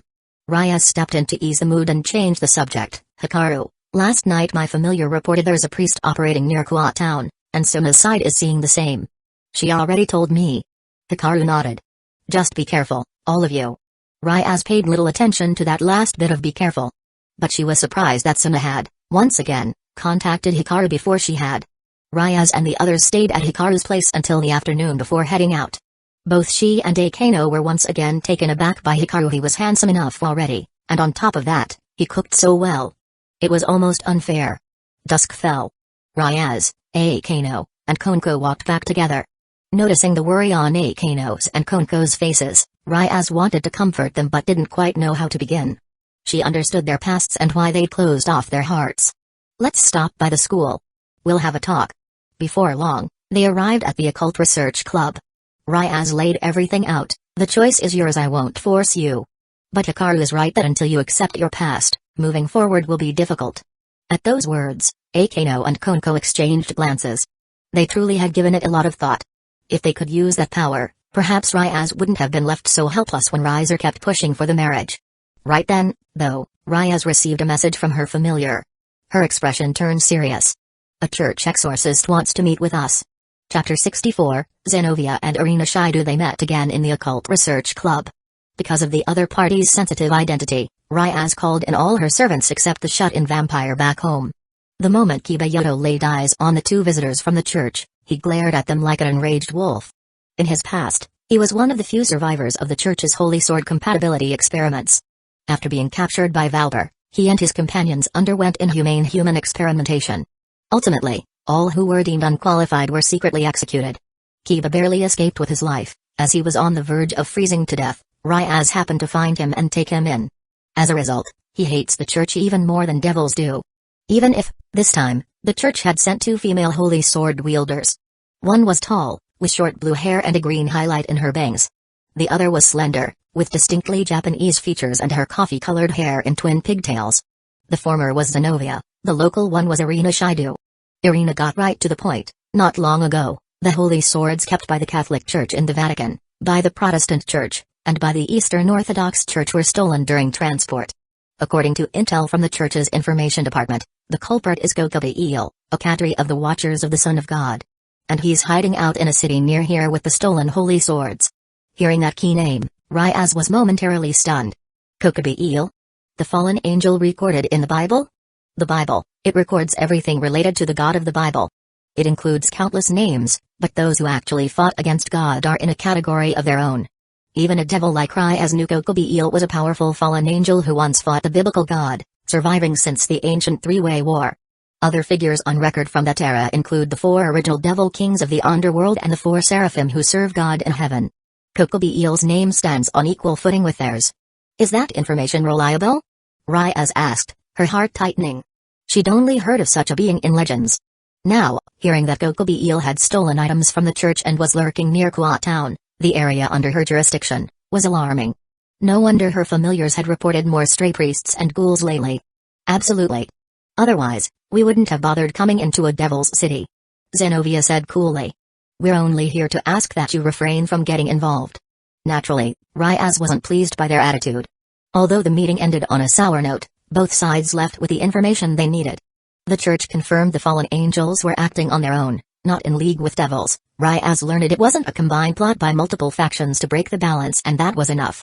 Just 2 of them trying to handle a fallen angel cadre? That's suicide. Remarked Takeno Himejima. Should we notify Hikaru, Ryaz? We might not be able to deal with this ourselves. No, not yet. Ryaz answered, shaking her head. Things haven't reached that stage. Besides, this enemy is nothing like what we've faced before. That fallen angel once fought the biblical God. He's on a completely different level from Rainer, those lower-class fallen angels, ghouls, or even Riser. Even my brother would have to go all out against him. And anyway, this is far beyond the scope of the job we requested help for. I don't want to drag him into this. We'll keep an eye on things for now. If Kokobi-eel really does try to stir up trouble in my city, we can't just ignore it. Time passed, and soon it was late at night. The night was come and still an hour when ordinary people would be sleeping. Yet 2 people were dashing through a forest, fleeing in disarray. They had been investigating the possessed and the stray priests acting abnormally. But under the cover of darkness, someone attacked their residence in the human world. Sona Saitri and Tsubaki Shinra initially meant to fight back, but when Kokobi-eel appeared, Sona immediately changed her mind and decided to run. Their teleportation magic and communication spells had all failed, while Kokobi-eel followed at a leisurely distance. He had decided to make Leviathan's sister his first target. However, he wanted an even bigger spectacle, so he wasn't going to stop with just one. If both sisters of 2 different Maos were killed, the underworld would never sit still. And to keep Lucifer's sister, Ryaz, from being alerted and hiding away in the underworld, Kokobi-eel was herding Sona toward Kuat Town. He planned to wait until both sisters met up, then appear to take them all down at once. Chapter 65, Real Mess. Sona Saitri and Tsubaki Shinra were fleeing under the cover of night. After a burst of desperate running for dozens of minutes, they had already reached Kuat Town. Given Sona's keen mind, she quickly deduced Kokobi-eel was deliberately forcing them here, though his true intentions remained unclear. President, what do we do? Tsubaki Shinra asked. They had managed to delay the pursuers along the way using the strange creatures conjured by her sacred gear, Mirror of Recollections, but that was merely buying time. Find a way to notify Ryaz. Have her contact the underworld immediately. If even one of the Maos steps in, Kokobi-eel's plot will be destroyed. Sona forced herself to stay calm and analyze the situation rapidly. However, all viable means of communication were lost during the ambush. She briefly thought of calling Hikaru but, like Ryaz, she didn't want to drag him into such a dangerous situation. Kokobi-eel was an extremely powerful enemy, and although Hikaru possessed a longiness that could attain balance breaker, her first instinct was to be pessimistic about the odds of either side coming out unscathed. There was no reason to drag him into it. Kokobi-eel watched everything from the sky. Sona Saitri and her servant assumed they were hiding well, but in his eyes, there was nowhere they could hide. All right, let the game begin. He curled his lips into a grin and ordered his stray priests and ghouls to wreak havoc throughout Kuat Town. The pursuers, along with his minions already mixed in among the crowd, ripped off their disguises and began a massacre. The ghouls unleashed their kegn, effortlessly tearing or impaling ordinary humans, tasting fresh blood that sent their adrenaline surging, their eyes gleaming red as they feasted on flesh. Meanwhile, the stray priests wielded holy light swords, guns, and other weapons, indiscriminately attacking everyone in sight. Though Kuat Town wasn't large, there were plenty of people out at night. Seeing the sudden emergence of monsters slaughtering people, onlookers screamed and scrambled to flee. Ghouls. Terrorists. Why are they killing people here? Run, hurry. Men and women, young and old, all fled in terror, afraid they too would be struck down. The scene instantly became a battlefield, fear etched on every face. Left with no other choice, Sona and Tsubaki abandoned their escape and joined the fight. Meanwhile, Zenovia and Irina, who had been investigating Kuat Town, also noticed the uproar. As warriors of the church sworn to protect the innocent, as well as serve God, they considered the ghouls and stray priests their enemies too. Church members? Sona was baffled, feeling the situation grow ever more chaotic. At the same time Kokobi Eel entered Kuat Town, Hikaru sensed something was off. He halted his first attempt to awaken the tyrant dragon power and turned to Asia and Estate. You two stay home. Estate, make sure you protect Asia and the house. All right. Estate nodded. She understood Hikaru had something important to do. Besides, no matter where she was, if Hikaru so wished, she could instantly appear at his side, transforming into the holy sword that would vanquish his foes. Hikaru left the villa, hopped on his motorcycle, and sped away. The night wind whipped across him as he rode at high speed, its chill lashing his face. Thanks to his training in Sanjutsu, merely sensing that unconcealed aura of life energy above Kuat Town told him what was happening. It had to be Kokobi Eel causing trouble. But his actions were drastically different from how events played out in the original story. He was smarter, at least smarter than the version who only stirred up trouble at Kuat Academy before being easily dispatched, with no ordinary residents even aware of what had happened. Kokobi Eel's objective was to spark a war, so triggering chaos on a bigger scale was a more effective fuse. If Hikaru had been in Kokobi Eel's place, once he'd located his key targets, he would have gone all out and obliterated them along with the entire city, forcing the wheels of war to turn again. Kokobi Eel was indeed more cunning this time, but still not cunning enough. By the time Hikaru arrived at the scene, downtown was already in flames. Most civilians had fled, but the police, firefighters, and ambulance crews had sealed off the streets. With no prior warning, the human government naturally responded right away, only to be stunned by what they saw. People who looked human were doing things that resembled a fantasy film, fighting on the ground, on walls, in the air, with bare hands or strange weapons, unleashing flashes of colorful energy. Yet their attacks were all effortlessly repelled by a six-winged figure in the sky. Seated upon a throne without stirring, Kokobi Eel blocked every attack from Ryaz, Sona, and the others with just a flick of his fingers or wings, gazing down at them as if they were ants. As for the two holy sword wielders, they had already been taken out in an earlier battle and lay gravely injured, unable to rise. This is a real mess, Hikaru muttered. He parked his motorcycle and walked forward. The crowd, which had been packed tight, now parted instinctively in his presence, as though moved aside by some invisible force. Chapter 66, This is not comics. Sona Saitri, having met up with the newly arrived Ryaz Creamery, was working together to fend off what felt like a never-ending assault. Surrounded in the middle were the two church warriors. They were severely injured, had collapsed to the ground, and even had their holy swords taken from them. Right now, all they could do was stare up at Kokobi Eel in the sky with rage and despair on their faces. Hey hey hey. Just as I expected, you've all gathered together. His low, oppressive voice made everyone's hearts skip a beat. A cadre-level fallen angel, simply by speaking, could exert tremendous pressure. Compared to the devils, ordinary humans were already being forced to their knees by that terrifying aura, their bodies and souls trembling ceaselessly.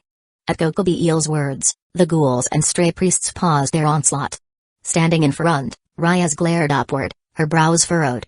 Kokobi Eel, you've trespassed on devil territory. What are you trying to do? The fallen angel leadership has no reason to attack us out of the blue. Aren't you afraid of starting a war? Hey hey hey, the next head of the Creamery family truly is clever. How did you know that causing a war is precisely what I'm after? Kokobi Eel laughed, eyes brimming with mischief. If I toy with Leviathan's sister and Lucifer's sister a bit before killing them, maybe the Tuma'au will hate me enough to spark an even fiercer conflict, don't you think? At those words, Ryaz and Sona glared back at him, but their hearts sank. No matter how confident and proud they were, no amount of honor or courage could bridge the gap in power. This was not some hot-blooded manga, this was reality. The gulf between high-class devils and a fallen angel cadre was enormous. On top of that, neither Ryaz nor Sona were the strongest among high-class devils. Even if they added up all their servants together, they couldn't possibly defeat Kokobi Eel. That was the harsh truth. Damn warmonger. Ryaz muttered angrily, but her reaction only delighted Kokobi Eel further. That's right, I'm a warmonger. Ever since the three-way war ended, life's been so boring. Azazel and the others waste their days fiddling with sacred gears that are neither interesting nor particularly useful. Since they won't make a move, I decided I'd make one myself. Ah, how wonderful war is. We were so close in the old days, we almost ruled the entire biblical faction. Seize them. I'll wait until Lucifer and Leviathan arrive, and then kill their sisters right in front of them. Having received their orders, the stray priests and ghouls began attacking again. Among them was a particularly crazed, white-haired priest. Ha ha ha. I'm a priest. A young priest. I'll kill devils and criminals alike. Chop off your heads. That's how I put food on the table. My boss is amazing, right?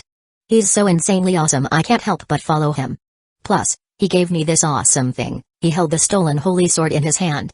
Thanks to the holy sword's power, he had gone from a mere priest to having strength on par with a high-class devil. His addition to the fight intensified the pressure on Ryaz and Sona, pushing their defensive line to the brink of collapse. Ryaz clenched her fists. Were they really about to be finished off here?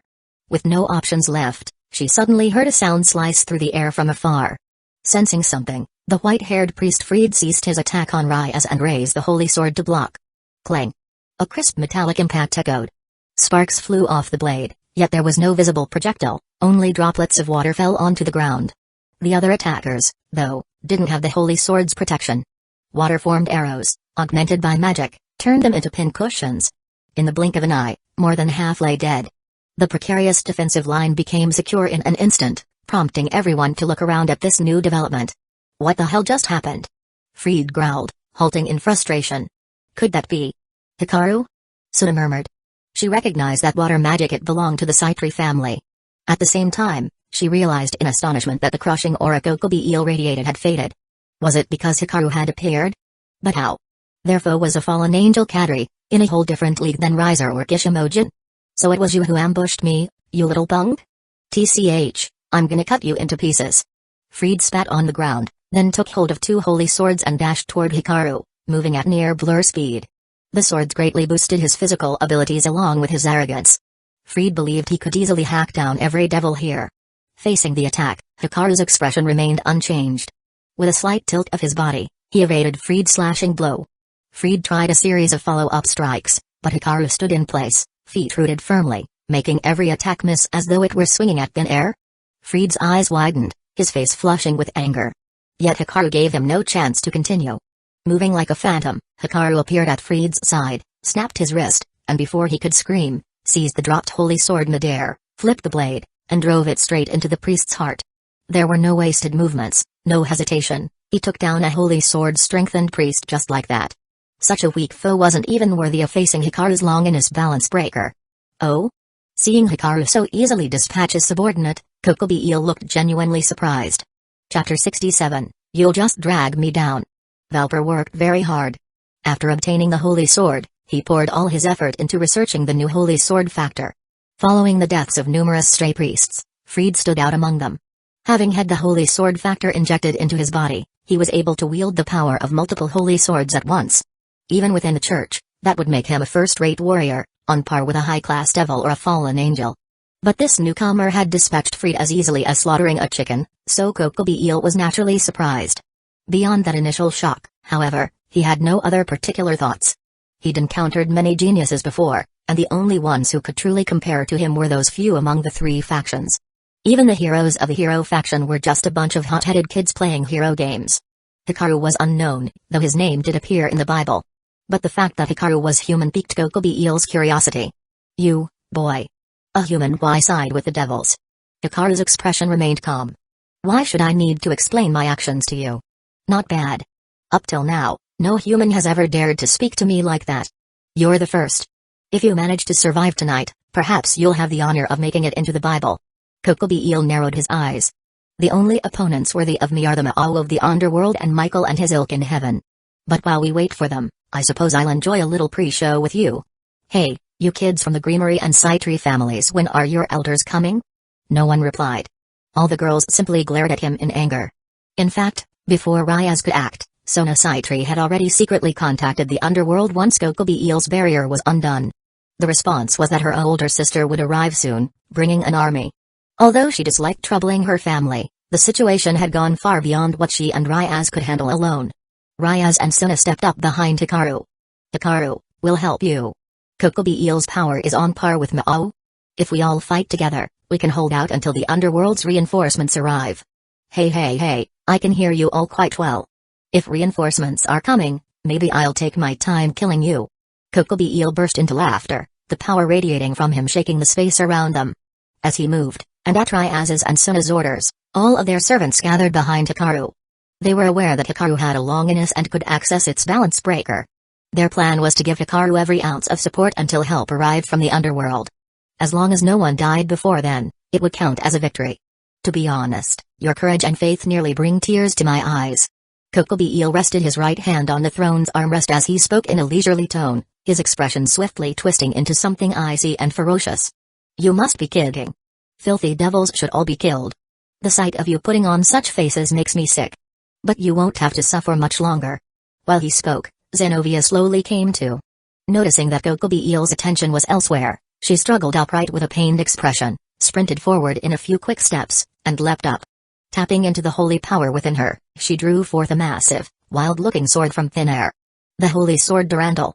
Although the sword of the king had been taken in the previous battle, the holy sword Durandal was the true trump card she had hidden away. Buzz. Durandal, raised high in the girl's hands, seemed to slice the very atmosphere in two, the shockwave creating a ringing in everyone's ears. Kokobi Eel turned to face it, yet showed no alarm. Durandal, is it? Unlike that king's sword that was destroyed, this sword has genuine holy light.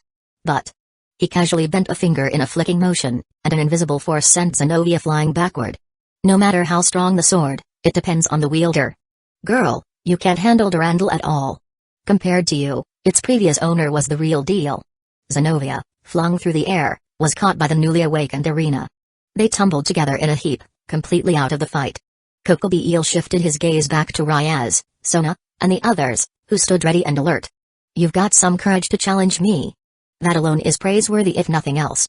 At those words, the terrifying aura of a fallen angel cadre crashed over them like a tidal wave. The devil girls felt it most intensely. Uncontrollable tremors ran through their limbs, a biological fear of being faced with a top predator. The surroundings fell silent, as if only Kokobi Eel's voice existed. Only now did they truly grasp the terrifying reality of Kokobi Eel's power when he grew serious. Yet in that eerie hush, Hikaru's expression remained unchanged as he took a step forward. Hikaru? We should face him to death before Sona could finish. Hikaru's voice rang out, still turned away from them. Stay where you are. You're too weak. If you try to help, you'll just drag me down. Chapter 68, on par with old Nao. Everyone paused in confusion at those words.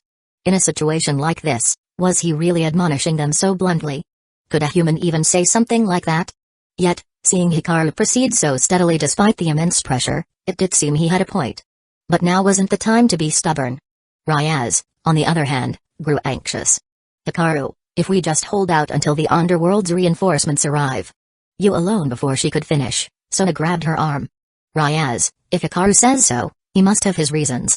But that's Kokobi Eel, a cadre-level fallen angel who's on par with a Mao. Even if he's the Red Dragon Emperor with a balance breaker, there's no guarantee. I know you're worried about him, especially since you're his fiancé now. Ryaz couldn't understand why Sona would bring that up at a time like this. Her concern didn't really have anything to do with being his fiancé. Even if it were just a friend, she would still be worried. That's all the more reason to trust him. After all, isn't a good woman supposed to support her husband at any time? Hearing this, Ryaz's eyes widened slightly. She looked at Sona, not quite sure why Sona understood such things. But gradually, Ryaz calmed down. Indeed. The mere presence of Kokobi Eel made her tremble with fear, and it was doubtful she could help in a fight. In that case, the best she could do was stand back and not cause trouble. President, I believe in Hikaru as well. Konko said. We'll leave it to Hikaru. Akeno added with a sigh. Yet both silently resolved that if they survived this ordeal, they would face their own futures head-on. Realizing that the girls behind him weren't charging in after him, Hikaru felt relieved.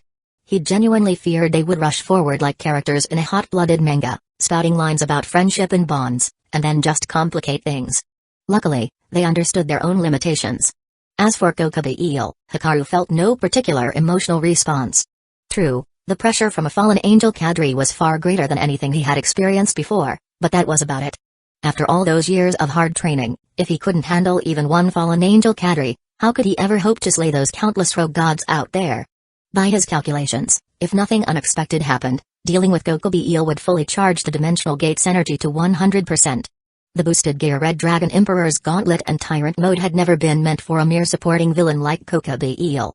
Kokobi Eel glanced down at Hikaru, then dismissed his throne and ascended, beating his massive, 5 pairs of black wings.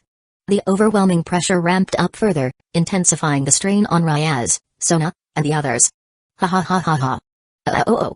Brimming with lofty confidence and a sort of holy arrogance, the fallen angel cadre stood before Hikaru, a mad grin on his face. Don't tell me you actually think you can beat me? Are you kidding? Ha ha ha. One glare was enough to render them unable to move. A cold dread crawled over their bodies, making their palms and backs drip with sweat. It was only at that moment they fully realized this was a life-and-death struggle. To Kokobe Eel, their resistance looked utterly futile. Only Hikaru appeared entirely unperturbed. Kokobe Eel stared, frowning at how unaffected Hikaru seemed. You're an odd one for a human. Even high-class devils panic when they see me. Are you truly this calm, or just pretending? Undaunted by the crushing aura, Hikaru spoke casually. Your strength, would you say it's on the same level as a Ma'awa from the underworld? Kokobe Eel hesitated, unsure what to make of the question, but he nodded confidently. Of course. The power I wield is equal to that of a Ma'awa. Only a Ma'awa can stand on my level, not small fries like you. So Hikaru understood the situation. Kokobe Eel's mindset seemed stuck back in the age of the old three-way war on par with the old Ma'awa. That was how he dared provoke them so brazenly. If he knew the Sursts and the others possessed 10 times the old Ma'awa's power, he might not have come even if given 100 chances. Or perhaps he simply refused to believe it, clinging to past glory. How pathetic. Hikaru said quietly. What did you say? Kokobe Eel blinked. Though he didn't fully grasp what was going on, he knew the man was mocking him. Rage flashed across his face as he snapped his neck. You're about to die, and you still don't realize your situation? With that, Kokobe Eel reached out to grab hold of Hikaru. Chapter 69, Kokobe Eel vs Hikaru. He intended to seize Hikaru by the head and crush his skull in front of everyone. Yet Hikaru remained calm and unhurried. In the face of Kokobe Eel's lightning-fast grasp, he reacted effortlessly, catching the fallen angel's wrist. Kokobe Eel instinctively tried to pull back, but Hikaru instantly applied force. Accompanied by a sharp, resounding mechanical boost sound effect, Hikaru snapped Kokobe Eel's wrist. Aka-arg. His wrist broken, Kokobe Eel cried out in pain, staring at Hikaru in shock and confusion. How could a mere human have such strength? But Hikaru didn't waste any words. Having seized the advantage, he swiftly closed the gap again and drove his right foot toward Kokobe Eel's face. Kokobe Eel used his one good arm to block, but his body was still forced back several steps by the tremendous power. Hikaru felt a twinge of surprise. Before this, Freed took a casual punch from him and wound up gravely injured, yet this fallen angel cadre had taken an even stronger blow and was merely knocked back. As expected of a mythical being. Kokobe Eel, meanwhile, was in utter disbelief. He'd actually been driven back by a human? His previous adversaries were at the level of the biblical god, Lucifer, or Michael. Now here he was, being beaten by a mortal it was humiliating to even think about. After a moment of shock, Kokobe Eel flew into a rage. He spread his 5 pairs of wings wide and immediately put distance between himself and Hikaru. Not one to be foolish, Kokobe Eel knew that if Hikaru excelled in close combat, he should keep away from him. His tall frame shot into the sky, and with his uninjured arm, he instantly formed a spear of holy light. More and more spears of light appeared behind him. Die all of you. He cackled as the spears rained down, appearing like a deluge from above. From a distance, it looked like a downpour of holy light. Ryaz and the others, fully enveloped by it, looked despairing. But Hikaru simply clicked his fingers. Manipulating the water that gushed out of a nearby fire hydrant, he transformed it into arrows of water to meet Kokobe Eel's large-scale attack head-on. All the falling lances of light were intercepted and neutralized by Hikaru's water magic. Seeing this, Kokobe Eel's eyes went wide. Could his magical power be nearly on par with his physical strength as well? And having watched a supposedly certain death situation reversed in an instant, Sona Saitri was taken aback too. She recognized it as the Saitri family's water magic. She had only taught Hikaru for a few days, yet he was already more adept than she was, capable of holding his own against a fallen angel cadre. A sense of defeat welled up within her. Who was actually the heir to the Saitri family now? Damn you. Who the hell are you able to use magic as well? Kokobe Eel couldn't believe it. He was serious now, but his attack had just been nullified. Was this some kind of joke? Don't you dare get cocky. He was done following any plan, waiting for the underworld's reinforcements to arrive before killing Ryaz and Sona. He wanted everyone here dead right now. His broken arm had already mostly healed. As a cadre, his regenerative abilities were beyond normal limits. With both arms raised, he gathered swirling holy power in his hands, forming it into a spear shape. But that wasn't all. It continued to compress, causing the spear of light to swell further. Within mere seconds, the spear was the size of a house, emanating such a powerful holy aura that the devils Ryaz and the others found themselves paralyzed with fear. Witnessing Kokobi Eel draw out that level of power, Balba panicked and fled in a hurry. His other subordinates also scattered like rats. They had been willing to risk their lives for the fallen angel cadre, but it was obvious Kokobi Eel had no intention of sparing them. No. Kokobi Eel is planning to destroy the entire city. Suna exclaimed in disbelief. Damn it. Ryaz bit her lip, wanting to help but lacking the power to do so, opening a magical barrier as a desperate measure. Even so, there was no telling if she could stop him. As a top-tier fallen angel, Kokobi Eel could level an entire town with a single blow. It might not be a large city, but Kwa Town covered hundreds of square kilometers. Driving around it at 60 kilometers per hour would still take at least half an hour. Yet Kokobi Eel was capable of obliterating it in an instant. So he's lost his temper. Well, you've lived long enough as it is. Hikaru remained unfazed. If anything, he seemed almost pleased, not because of the fight itself, but because he now realized he had power enough to crush a fallen angel cadre with ease. In the next moment, crimson armor surged over his body like an onrushing tide. A scorching wind whipped the ground, a long, metallic, red tail lashed in a gust. Everyone's hearts pounded at the sight of him in this balance breaker form. The Red Dragon Emperor? Kokobi Eel murmured in shock, staring at the figure below. Hikaru was actually this generation's host for the Red Dragon Emperor? How had he failed to hear such a thing? So beautiful. Ryaz breathed. Though she'd seen Hikaru transform before, it still filled her with awe. There were no flashy motions or words, everything happened so naturally. So that's the Red Dragon Emperor's balance breaker. Sona muttered. She had previously only seen it through a magical display, and witnessing it in person was even more astonishing than Kokobi Eel himself. You wield a god-slaying sacred gear? I can't stand you Red Dragon Emperors. Damn you, Red Dragon, are you trying to defy me? With fresh and old grudges burning, Kokobi Eel hurled his massive spear of light that could flatten Kwa Town. Like a missile, like a meteor, it descended upon them. To humans, to Ryaz, and to the others, it was a force of annihilation. But Hikaru streaked forward, crimson energy coalescing around him. He leapt mightily upward like a rising dragon. All anyone saw was that the huge spear of light only lasted a fraction of a second before being pierced through. Cursed Red Dragon. Kokobi Eel's face twisted as he watched Hikaru easily tear apart his strongest attack. Hikaru shaped his gathered energy into a glowing blade, striking out from a distance with surgical precision, slashing Kokobi Eel from left shoulder to right hip, sending him plummeting to the ground. I fought. Even the biblical god. Why? The fallen angel cadre remained stubbornly alive thanks to his tremendous life force, but it was clear he was hanging by a thread. Hikaru scoffed. Hurling a single spear of light from 800 miles away counts as fighting? At those words, Kokobi Eel's eyes widened, fixed intently on Hikaru. Chapter 70, Kokobi Eel Spill the Bean. God is dead. Hikaru already knew. The gap between the biblical god and the main gods of other mythologies is so huge, you might as well call it a bottomless pit. Put it this way, the strongest beings in the world are the dragon gods, one being the Red Dragon God Emperor and the other the Infinite Dragon God. Slightly below them is the Beast of the Apocalypse, the Apocalyptic Beast 666. Back before the Big Three-Way War, the biblical god worked tirelessly in secret to seal Apocalyptic Beast 666, managing to pull it off without anyone realizing. After that, still badly injured, he took on both the underworld and the fallen angels at the same time. He used a ton of power to handle the two heavenly dragons, and before he disappeared, he even killed the 4 great satans of the underworld. Not to mention, many fallen angel leaders also died by his hand. Kokobi Eel is just one of those few who got lucky and made it out alive. With just a simple sentence, Hikaru struck Kokobi Eel's biggest sore spot. But Kokobi Eel, in his current state Zero, as they called him, had no choice but to vent his anger uselessly. Oddly enough, as his life force faded, Kokobi Eel actually calmed down and then started laughing. Ryaz, Sona, and their teams looked really confused. He was literally about to die, so why was he laughing? Did Hikaru accidentally scramble his brain? Hikaru watched him, already guessing what Kokobi Eel was about to say. He wasn't planning to stop him, just stood there silently. Kokobi Eel kept coughing up blood, his crimson eyes locked on Hikaru. Ever since the biblical god died, humanity's reincarnation system has been messed up. You can use sacred gear, devil magic, and I can even sense some sort of holy power in you. 3 totally different energies are inside your body without blowing you to pieces. People who didn't know any better would just say these were the ravings of someone on their deathbed. But there was one crucial point in Kokobi Eel's words that nobody could ignore. What did he just say?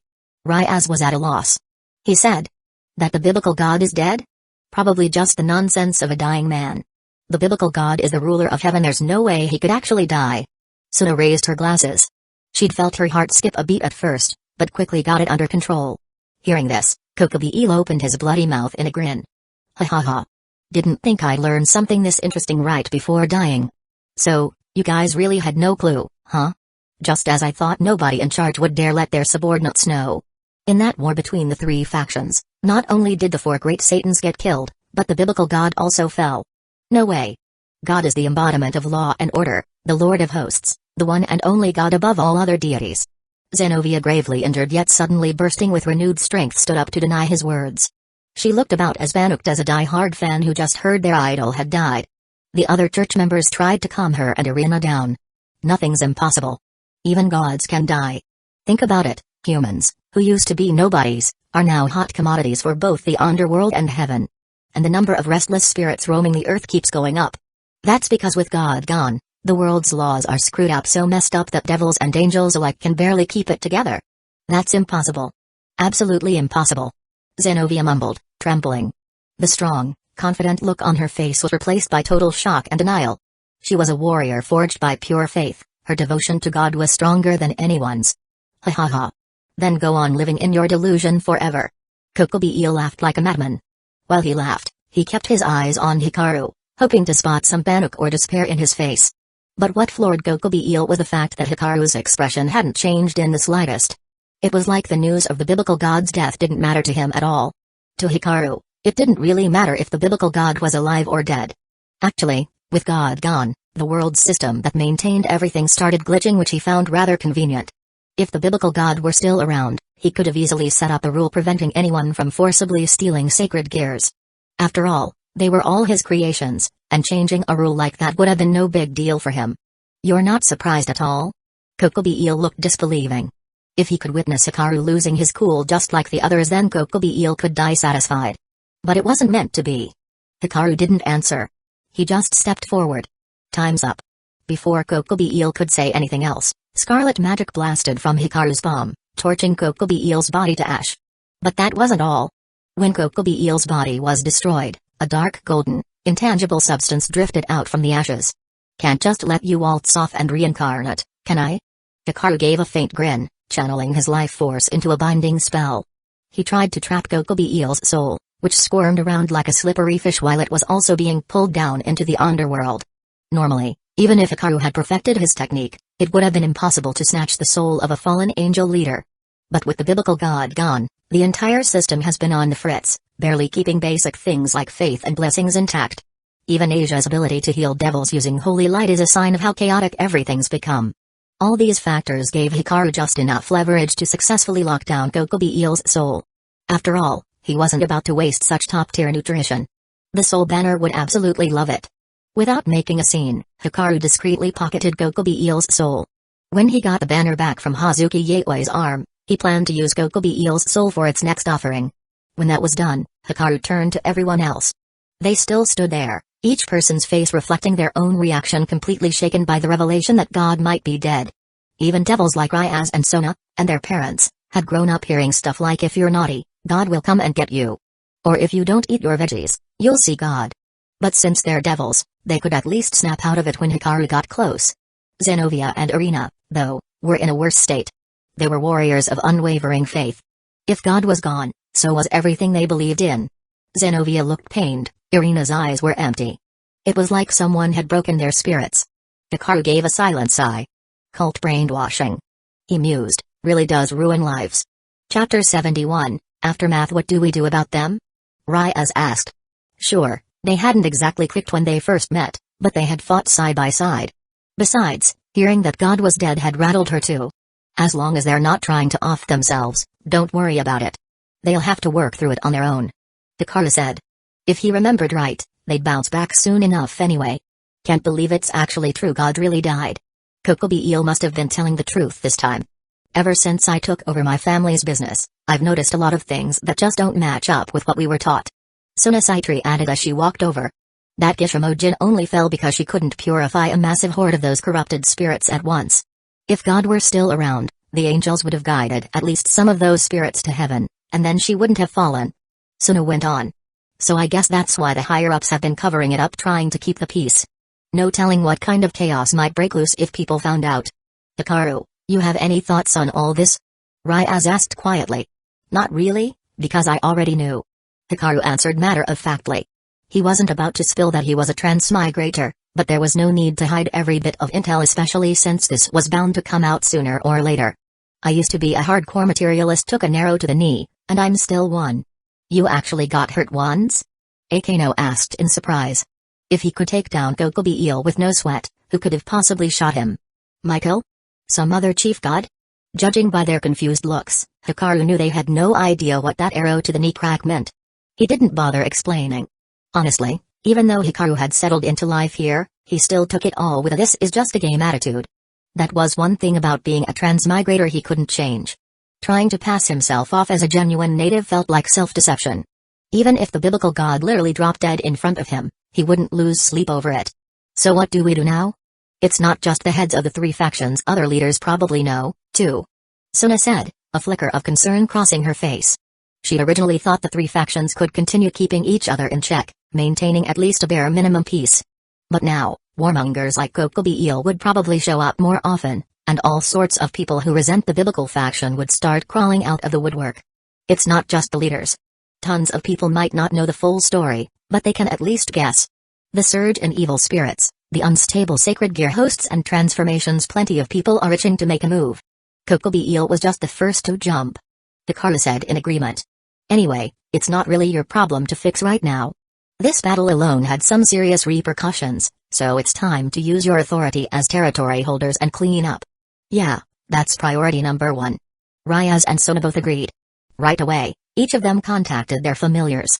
Using the resources of their respective families, they sent out instructions to their proxies in the human world. Before long, Kua City's government started shutting down any online leaks, pushing out a story about a gas pipe explosion as cover. As for the eyewitnesses, that was the devil's job. They drowned them up and erase any memory of what happened tonight. While the girls got to work, Hikaru decided he didn't need to stick around. He was also thinking about a few things. There was no way Azazel, governor of the Fallen Angels, hadn't known about Kokobi Eel's plan.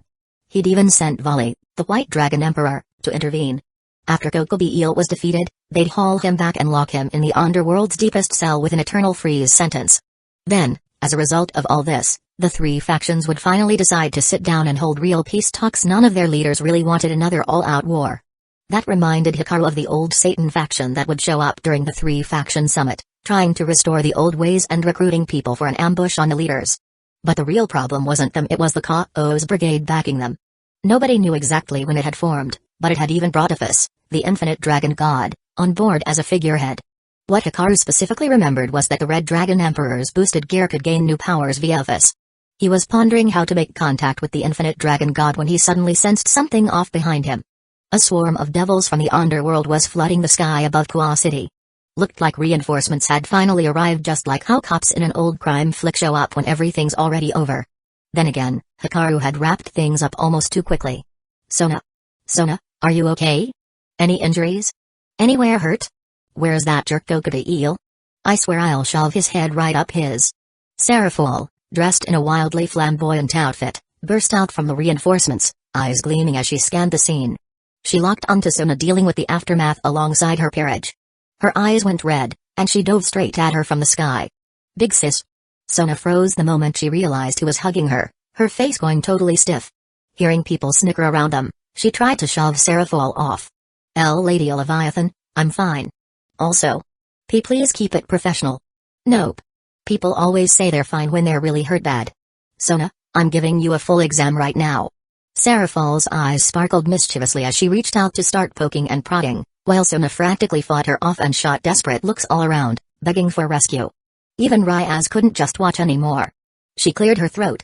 Lady Leviathan, everything's settled now, and Sona's not hurt. More importantly, we need to take care of the injured. Oh.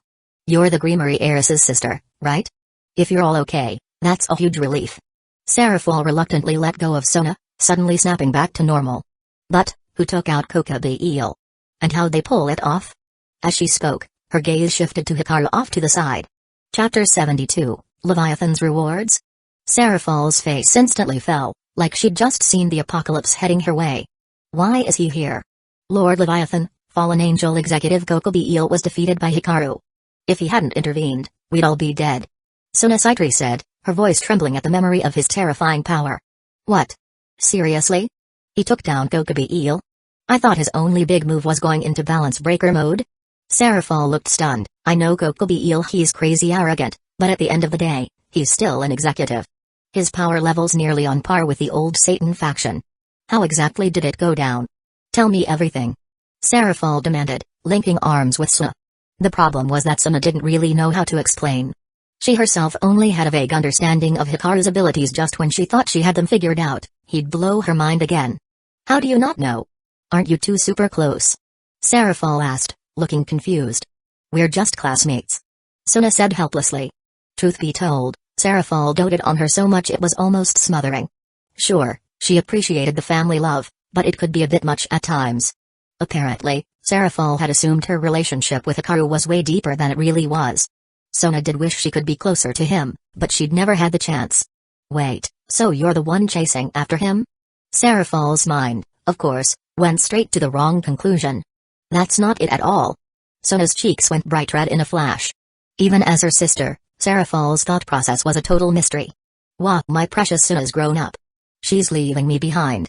Seraphol clung to Suna and started fake crying loudly. A lot of people around them started staring at the Leviathan's public meltdown, and Suna wished she could just vanish on the spot, especially when Hikaru glanced over, making her want to crawl into a hole somewhere. After a while, Seraphol finally calmed down and walked up to Hikaru. At first, Hikaru thought she was coming over to stir up trouble. But before he could do anything, she grabbed his hand. This time, I seriously owe you. If you hadn't beaten Kokobi Eel, I'd never have gotten to see my dear Suna again. Seraphol said. Is there anything you want as a reward?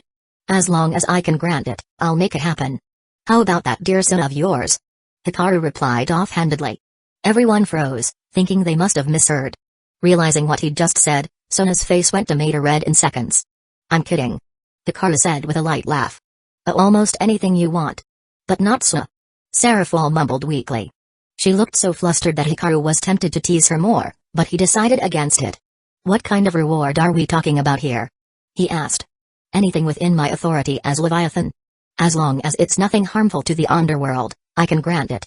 If a mid or lower ranked devil had accomplished something this big, it wouldn't be crazy for them to demand immediate promotion to high class. I mean, if Kokobi Eel's plan had succeeded, I would have mobilized the army to attack the Grigori HQ out of rage, and that would have sparked an all-out war among the three factions. So in other words, your achievement basically prevented a huge war. And she wasn't wrong about that. Hikaru thought for a moment. Alright, I'd like two things. One is the magic tome you use for your ice spells. The second is for you to exercise your highest authority as Leviathan on my behalf just once, whenever I need it. You want me to promise to do something for you at a later date? Seraphol pondered for a moment. Okay, as long as it isn't harmful to the underworld and it's not about massacring innocents, I'll do it. But are you sure you want to learn my ice magic? I heard from Suna that you can already use the holy light, among other things. You might be stretching yourself too thin. Seraphol said seriously. No worries. Normally, it wouldn't help me much. But in this world, there's nothing I can't learn. Hikaru replied calmly. Seeing how confident he was, Seraphol gave in. Alright, if that's how you feel, I'll pass the tome along to you through Suna. She let the subject drop. Everyone had their own path, and Hikaru clearly had talent to spare.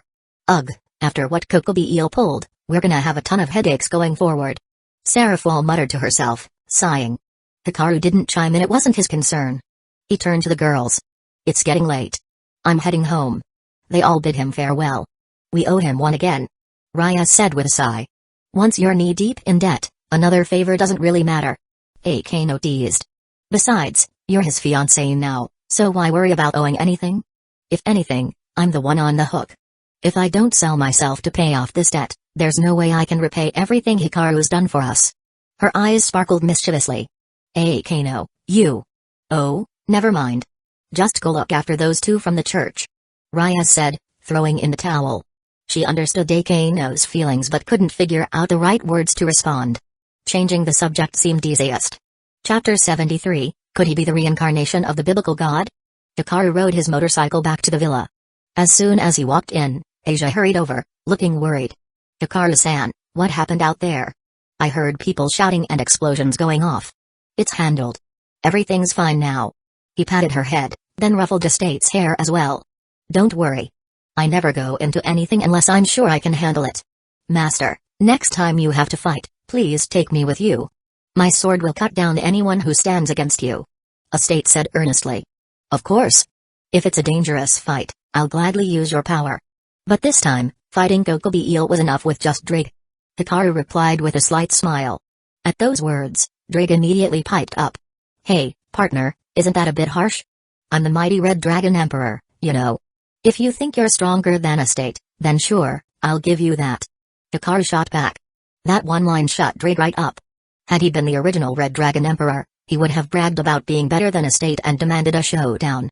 But after being turned into a sacred gear by the biblical god, his mind had matured and become more level-headed. Besides, even back at his peak, he wasn't exactly a match for a state's true form. And strictly speaking, as a weapon alone, Drig's attributes just didn't measure up to the holy demon-slaying sword that a state was. Anyway, let's talk about the tyrant form. Drig said quickly, switching the subject. The tyrant's ready for a test run anytime you want. Hikaru answered. Now go get some rest. With that, Hikaru tossed the sacred gear containing Drig back into the spirit space. He had actually gained a few other things tonight, but that could wait. Sleep took priority. Kua City was bound to be restless until dawn, but with Ryaz, Sona, and Seraphul's devil soldiers taking over the scene, any public fallout would vanish completely.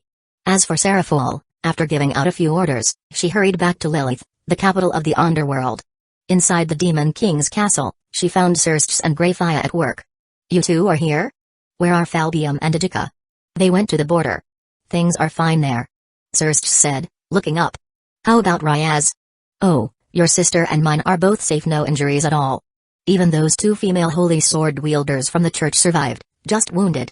Ryaz took them in to recover. Seraphul replied, recounting what she'd learned in the human world. Just then, Greyfire raised an eyebrow. What about Kokobi Eel? Did you kill him? Not me, Hikaru did. By the time I got my troops over there, it was already a done deal. Seraphul said with a shake of her head. She was aware that Kokobi Eel had chased her sister around like a cat playing with a mouse, driving her all the way from the neighboring Hikoji city to Kua City. She was a bit disappointed she hadn't taken him down herself. Hikaru? So it was him? Both Xerxes and Greyfire exchanged a look at the familiar name. He's strong enough to beat Kokobi Eel now. Xerxes said. The first time I saw him was at Ryaz's raiding game. He'd only had that sacred gear a few days, yet he not only activated its balance breaker but also managed to bring down an old hand like Kokobi Eel. It's kind of insane. So even back then, he wasn't going all out? But this kind of power growth is unreal, Xerxes thought. Greyfire, any ideas about this? Xerxes asked. There are always geniuses in every era, but Hikaru is on a different level from the rest. From a more reasonable perspective, I suspect something might have gone haywire in the system after the biblical god died. Greyfire answered. It's the only explanation for how he can wield both holy light and devil magic, and even go from zero to balance breaker with a god-destroying sacred gear in just a matter of days, let alone knock out a high-ranking fallen angel. I'm starting to wonder if he might be the biblical god's reincarnation.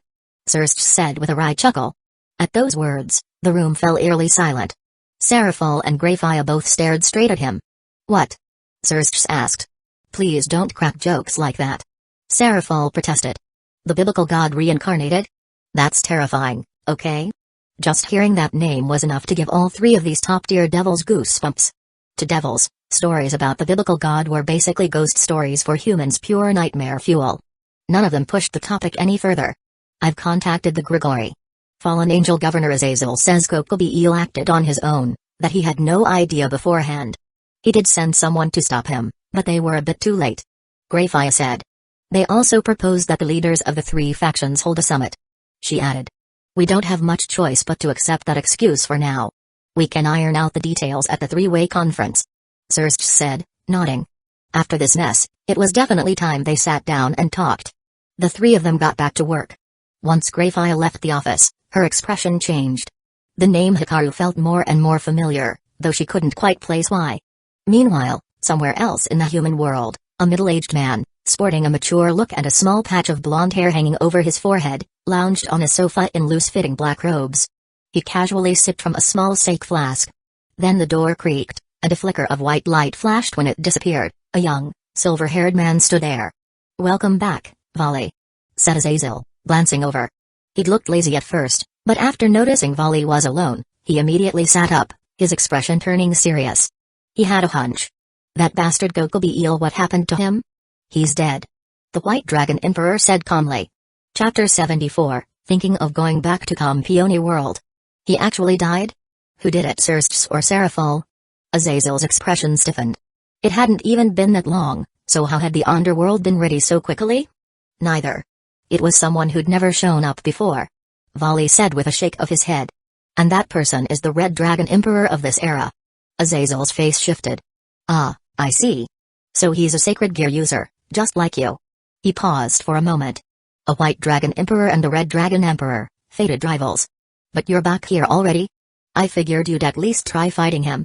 There wasn't enough time. By the time I showed up, Leviathan was there with her troops. Vali replied. When he detected the Red Dragon Emperor's presence, both Vali and Albion inside him were excited. They wanted to go face him, but Seraphol Leviathan arrived with her forces before they could. Vali was confident in his own power, but not to the point of believing he could walk away unscathed from a face-off with Leviathan herself. Azazel let out a long sigh. We'll go back, too. That's it? Vali asked. What else can we do? Kokobi eel acted on his own. I thought I moved fast, but apparently not fast enough. Azazel shook his head in frustration. One reason he'd sent Vali was to stop Kokobi eel. He didn't want him dragging everyone into another war. Another reason was purely concern. If the devils or angels got their hands on Kokobi eel, he'd end up with a death sentence either way. They were already short on allies after that last war. Most of the companions who'd once enjoyed carefree days with Azazel had been killed. I've already been in contact with Lucifer in the underworld. They're planning a 3-faction meeting soon. I'm gonna train. Vali said, shaking his head. He wasn't interested in any of that. After all, as the White Dragon Emperor, he was destined for a showdown with his Red Dragon counterpart. He needed to keep honing himself until that day. Because of the Kokobi eel incident, many different factions experienced a brief period of turbulence in the hidden world. Aside from the 3 main powers, there was also a ghoul organization involved, which soon emerged into the light. By combing through memories of captured ghouls, the devils quickly traced the information back to a big fish, the current chairman of the CCG Washa Tsuneyoshi, leader of the Human Dove organization, who turned out to be a ghoul as well. In fact, the entire Washa family were ghouls. This revelation shocked a lot of people. But once the investigation was done, things proceeded swiftly. Unlike the Tokyo Ghoul storyline that required 4 anime seasons to deal with the Washa family, here the devils only needed a high-ranked devil and an enforcement squad to wipe them out. The Washa family put up a token resistance before being annihilated. Meanwhile, a tip from Sunasaitri led to another group called the Replaced, which also came to light. But for now, none of that had much to do with Hikaru. At the moment, he was busy reviewing his haul from the recent battle.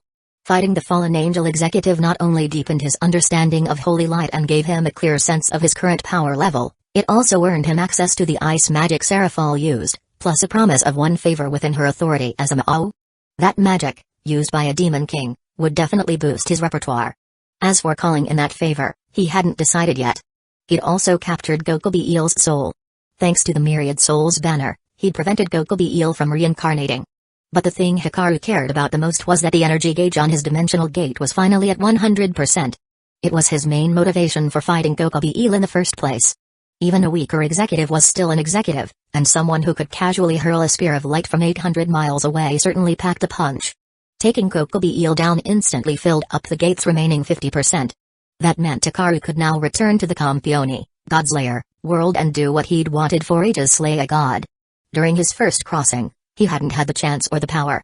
Sure, people like Madame Aisha and the original protagonist, Kusanagi Godu, made it look easy, but it was all fated. They succeeded precisely because they were Campione to begin with, not that they became Campione because they succeeded. Destined child. Plot armor. And so on. Even famous veterans like Luohao and Marquis Vauban had initially relied on crazy coincidences stacking up before they landed a seemingly effortless god-slaying kill. For anyone else, that was a random chance. For them, it was inevitable. Hikaru might be a transmigrator, but he didn't have that kind of plot armor. Sure, he got a state as a starter gift. And he did get an opportunity to stand off against a heretic god. But risking his 1 life in a direct fight during his first venture to that world didn't feel worth it. He wasn't the hot-blooded youth type. He preferred a safer approach. After all, as long as he had the dimensional gate, no heretic god was going to vanish on him. Now that his gate was fully charged, and he finally had enough power to stand on even ground with a god, it was time to seize a divine power for himself. With the situation here temporarily resolved, Hikaru planned to head over to the Company world soon. You can never have too many authorities, after all. Having finished sorting out his spoils, Hikaru glanced over at Asia in the living room. She was doing housework, though the entire villa was kept spotless by automated cleaning magic, so there really wasn't much for her to do. Still, Asia felt she had to make herself useful somehow. Because the news was talking about a supposed gas explosion. Local schools had suspended classes for a week so the government could check underground gas lines and other potentially flammable infrastructure. Sensing Hikaru watching her, Asia gave an embarrassed, shy smile. She still had no clue that the biblical god was dead, and Hikaru wasn't planning to tell her. But he would be leaving for a while, and he couldn't just leave her alone.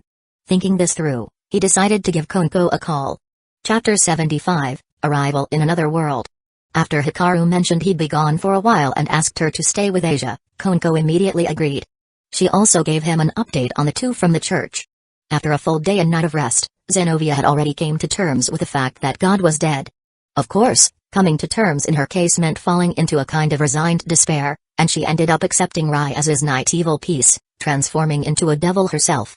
Irina, on the other hand, hadn't followed suit. She simply got orders from the church to bring the Sword of Kings back. So far, she hadn't said a word. Just as Hikaru had guessed, the two girls had ended up in basically the same situation as in the original story, neither too bad nor too good, and he saw no need to intervene further. By the way, Hikaru, where exactly are you going? Konko asked over the phone. Somewhere challenging. If all goes well, I'll be back before too long. Hikaru replied. I'll skip school for now.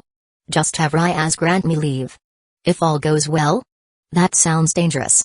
Konko said, her voice growing tense. Going well doesn't mean it's danger-free. It's just part of the process. I can't predict what'll happen along the way, but the outcome is already decided as far as I'm concerned. Even over the phone, Konko could sense his absolute confidence so strong it left no room for doubt. Hearing that familiar tone, she felt oddly reassured. After all that had happened so far, she trusted him completely. Should I tell the president? She asked. Up to you.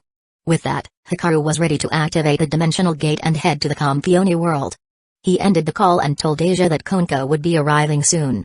The timid blonde nun didn't pepper him with questions, she just had one. Hikaru-sama, you'll come back, right? Once he said yes, Asia didn't ask anything else, she simply nodded with resolve. I'll be here waiting for you, no matter how long it takes. She might not have said much, but Hikaru could still feel her fondness in that moment. He didn't say anything more, simply patted her head.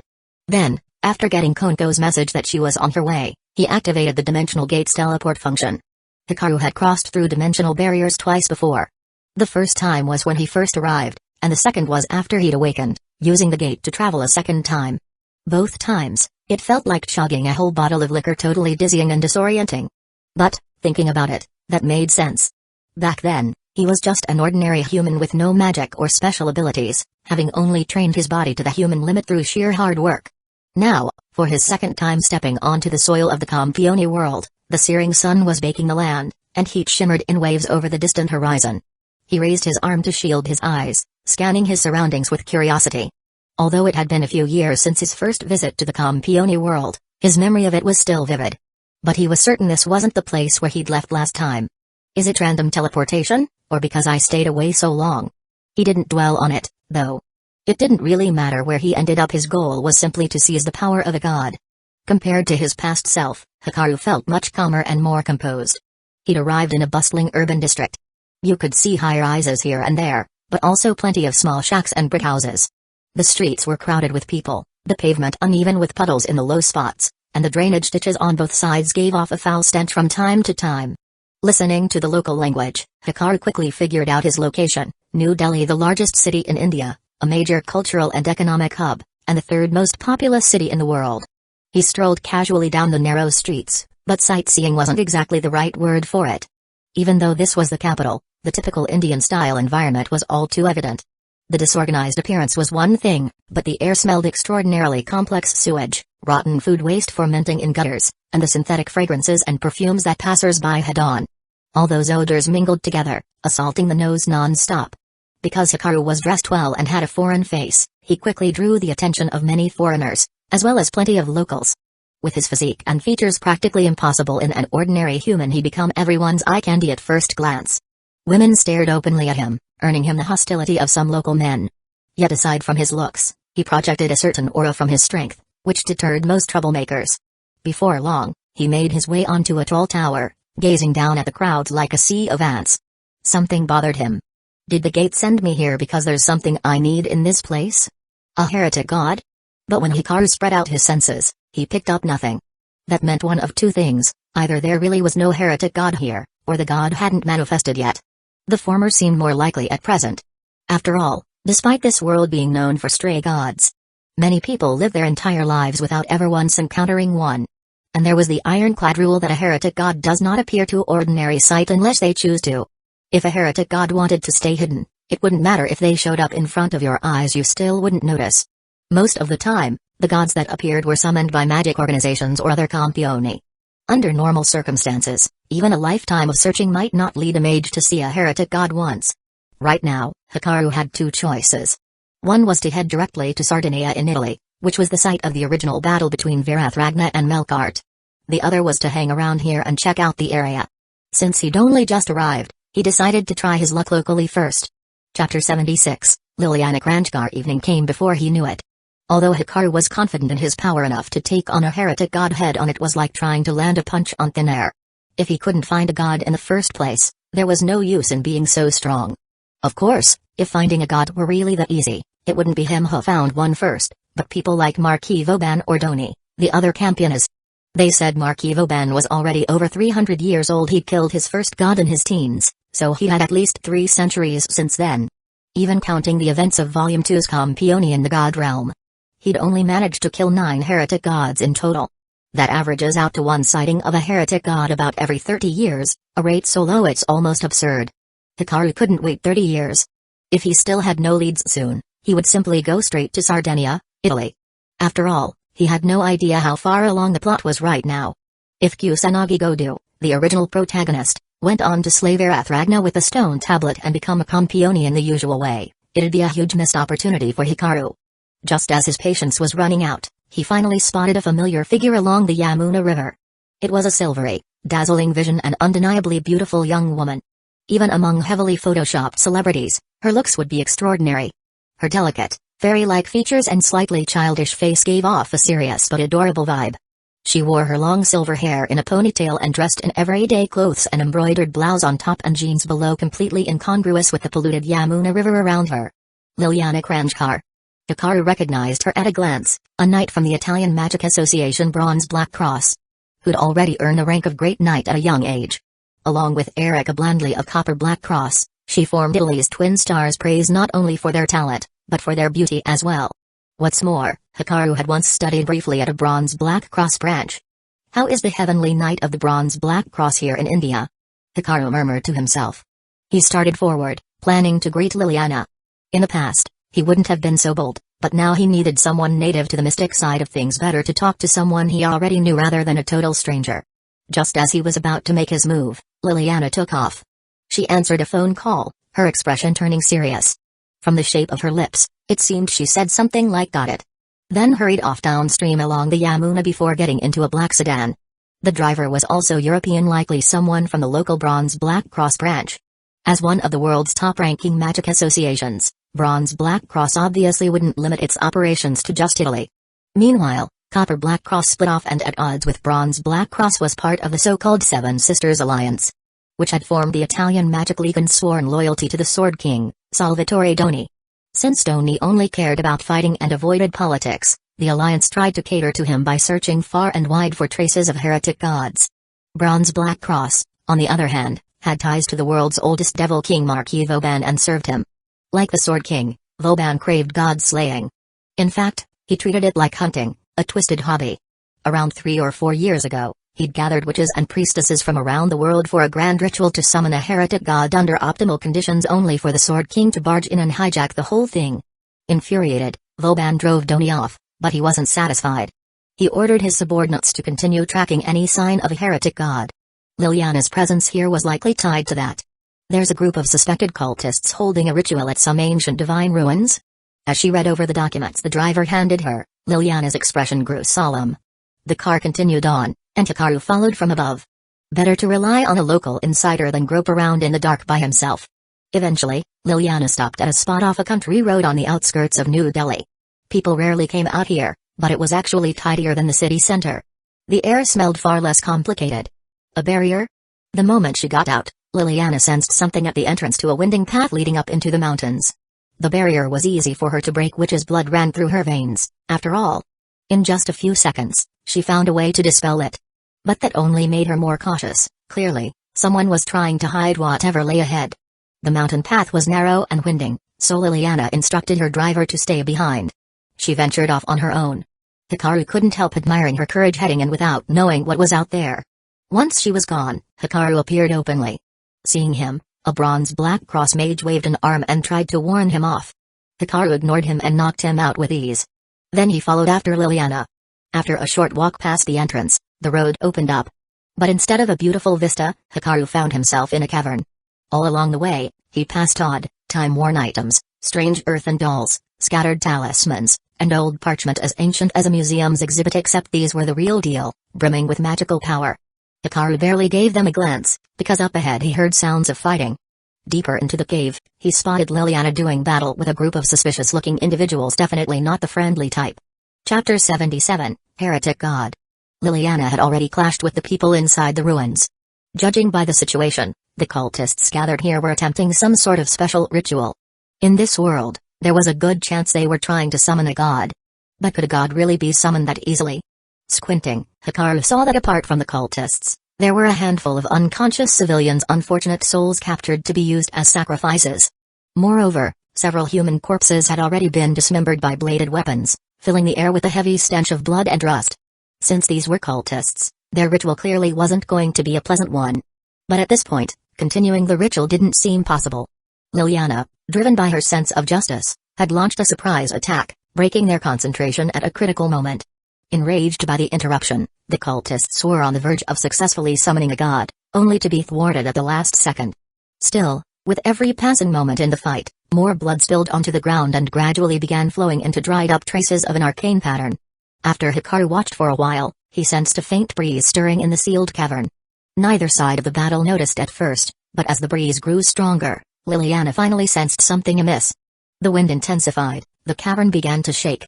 Yet the blood on the pattern remained perfectly undisturbed.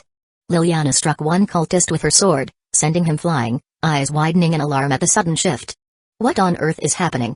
Being a witch, Liliana was far more sensitive than most to the flow of magical power. She could feel a spell's energy rapidly swelling.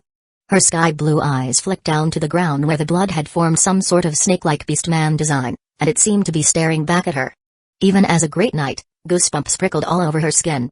And before long, she realized it wasn't her imagination, the blood pattern was actually moving. Its outline quivered, and it seemed like it had taken on an expression of pain, twisted with rage. Amid the howling winds came a savage beast-like roar. Seeing this, the surviving cultists were ecstatic. It's begun. Let's offer up everything we have to our lord. Without hesitation, they turned their weapons on themselves, stabbing through their own hearts or even beheading themselves.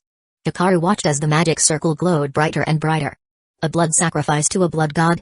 Presenting heads in a gruesome ritual? As for Liliana, she knew there was no more time to wait.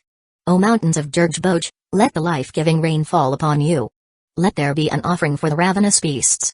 Sacrifice thyself to become the shield of the warrior beyond. Shield of Thor, an offering of Suet manifest here. A beautiful song rose from her lips as she unleashed powerful spellcraft, the surge of magical energy radiating from her body making the silver sword in her hand flare with blazing light. She was attempting to destroy this place in one final strike. However, just before she could swing her blade, a snake-like beast shot out from the pool of blood. Letting out a hissing roar, it lunged straight at her. Crap, she thought. She'd focused entirely on the ritual's circle, leaving herself wide open. She had no time to counter with sword or magic and could only watch helplessly as the venomous serpent closed in. Right then, an arm reached over her shoulder from behind, grabbed the collar of her shirt, and yanked her backward like a puppy. The serpent missed its mark, and Liliana lost the chance to attack. Immediately afterward, a wild, divine surge of magic burst from the air itself, accompanied by overwhelming pressure. The magic circle underwent yet another change. The serpents coiled around the cultists' corpses, sinking their fangs right into the foreheads. Fresh blood gushed out. A few cultists who weren't completely dead had their mouths open and shut in silent agony. They were likely regretting it all now, spewing blood that poured out from ruptured organs in their chests. Snakes slithered fully into their bodies, propping them up like puppets, making them resemble macabre figures still standing upright. Liliana gaped at this, her mind going blank. At this point, there was no way to stop the ritual. How can they summon a god so easily? She whispered, voice trembling. If it really were that simple, then why would Marquis Vauban need to scour the entire world? What if it's not a summons, but an awakening? A stranger's voice sounded behind her.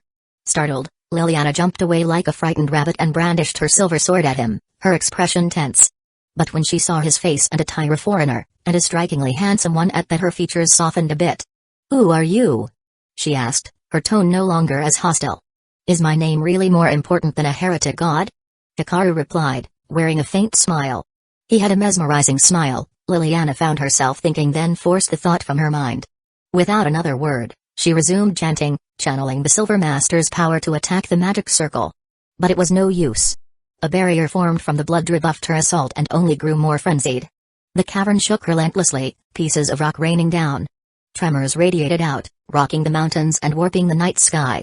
Outside, gusts whipped up huge storms. Raindrops, propelled by violent winds, hammered the ground with enough force to leave dents on car exteriors. Within seconds, black clouds rolled in, blotting out the dusk. People below panicked at the sudden atmospheric shift, overwhelming the meteorological hotline with calls, though no one knew the true cause. Naturally, it wasn't a normal weather event but the work of an ancient heretic god. Areas near the ruins and around New Delhi were hit particularly hard. The rain fell so fiercely it could split heads open, leaving countless residents drenched in blood. The Ganges tributaries flooded, pushing rivers over their banks by more than 2 meters, submerging everything within a dozen kilometers. It was chaos on an unimaginable scale, and there seemed no end to it. Standing on a slope outside the cave, Liliana surveyed the inundated regions, her face drawn with anxiety. She was barely holding herself together. Is there anything that can stop it? After escaping the cave, she paced in agitation, muttering to herself. It's simple. Hikaru said. All we have to do is kill it. Chapter 78, Two Heretic Gods, Ru and Vishnu. The awakened heretic god rampaged through the land of New Delhi, unleashing typhoons, torrential rain, fierce winds, and earthquakes that ravaged half of the city. People on the ground lost their lives one after another, assuming these were merely natural disasters. India's Magic Association scrambled to respond to the crisis. But as mere humans, there was little they could do. Against the might of a heretic god, anyone's power was like a candle flickering in a storm, fragile, fleeting, and destined to be snuffed out. Still, they had no other options. Given their knowledge of local situations, these practitioners quickly deduced the essence of the heretic god behind the destruction and began making plans to counter it.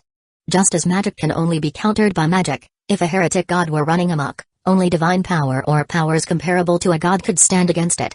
Who do you mean, kill? Liliana had no idea what he was talking about. She still didn't know who this man was. He wasn't a cultist or a magician, and he looked more like a foreign tourist than anything else. A heretic god. Her eyes widened at those words. Considering all the chaos just now, she suspected the cultist's goal had indeed been to summon a god, but she wasn't sure if they'd succeeded. If they had, then where was that heretic god? Boom. The ground shook again. Liliana hurriedly stabbed her sword into the hillside, trying to keep her footing. She glanced at Hikaru, her heart jolting in surprise. Despite the tremors, he stood perfectly still, as if unaffected. That only confirmed he wasn't a normal person. When the tremors subsided, she asked again, "Do you know which god has awakened?" "No. But I'll know soon enough." In truth, based on the cave's sacrificial items and the beastman's head that emerged from the blood, Hikaru had a good guess. A venomous serpent and a beastman's face. There were countless gods in world mythology with a similar appearance, but focusing on Indian myth narrowed it down considerably. The Asura race, especially Ru, fit that description. But to be sure, he'd have to meet it in person. Just then, Hikaru sensed a powerful presence rushing in from the horizon. A golden fish, surfing the floodwaters that had swamped the land, streaked forward like a golden bolt of lightning, plunging into the raging waters near him. The fury of the wind subsided briefly, allowing Liliana to finally glimpse the form of the god the cultists had awakened. In the storm stood a hideous beast-like head with blood-red eyes brimming with malevolence. A mane of black hair writhed with poisonous serpents, flicking their tongues at the golden fish. The rest of its body was obscured by the rain and mist, but that alone was enough for Hikaru to confirm the identity of this heretic god. Liliana stood there, terrified, as the monstrous head bared its fangs and roared, "Vishnu! After thousands of years, you're here once again to stand in my way?" The storm seemed to freeze under the god's overwhelming aura and voice, revealing its true form at last. Its head was the same, But the lower body beneath the wind and rain was rather humanoid. The difference was it had 4 arms and a long, furry leopard's tail, and there was a fierce pattern etched across its broad chest. Its colossal body stood like a small mountain. This was an Asura. In Indian myth, Ra was the son of Vipraiti and Hyuga, an Asura of meteors, known as the king of Asuras, representing the eclipses of the sun and moon. He could influence human fate and bring disasters upon nations, returning all to darkness, a malevolent god. Since that's how you want it, I'll sever your head and soak it in the sweet nectar of the gods. Fully manifested, Ra let out an earth-shaking bellow. Within Indian mythology, Ra was a straightforward, ever troublesome fiend. Even after eons of mythology evolving, his villainous image never changed, and if anything, it might have gotten more one-dimensional. In his native Indian legends, Ra was an Asura king in the Vedics, but in some Chinese myths he was demoted to something on par with the 12 mansions. Nonetheless, that also caused his influence to grow among common folk since the Northern Song dynasty. As a celestial body, Ra was often invoked by emperors to validate their own authority. Now facing Ra was that giant fish. Its background was far more illustrious. In Indian myth, the 3 primary gods are Brahma the creator, Shiva the destroyer, and Vishnu the preserver.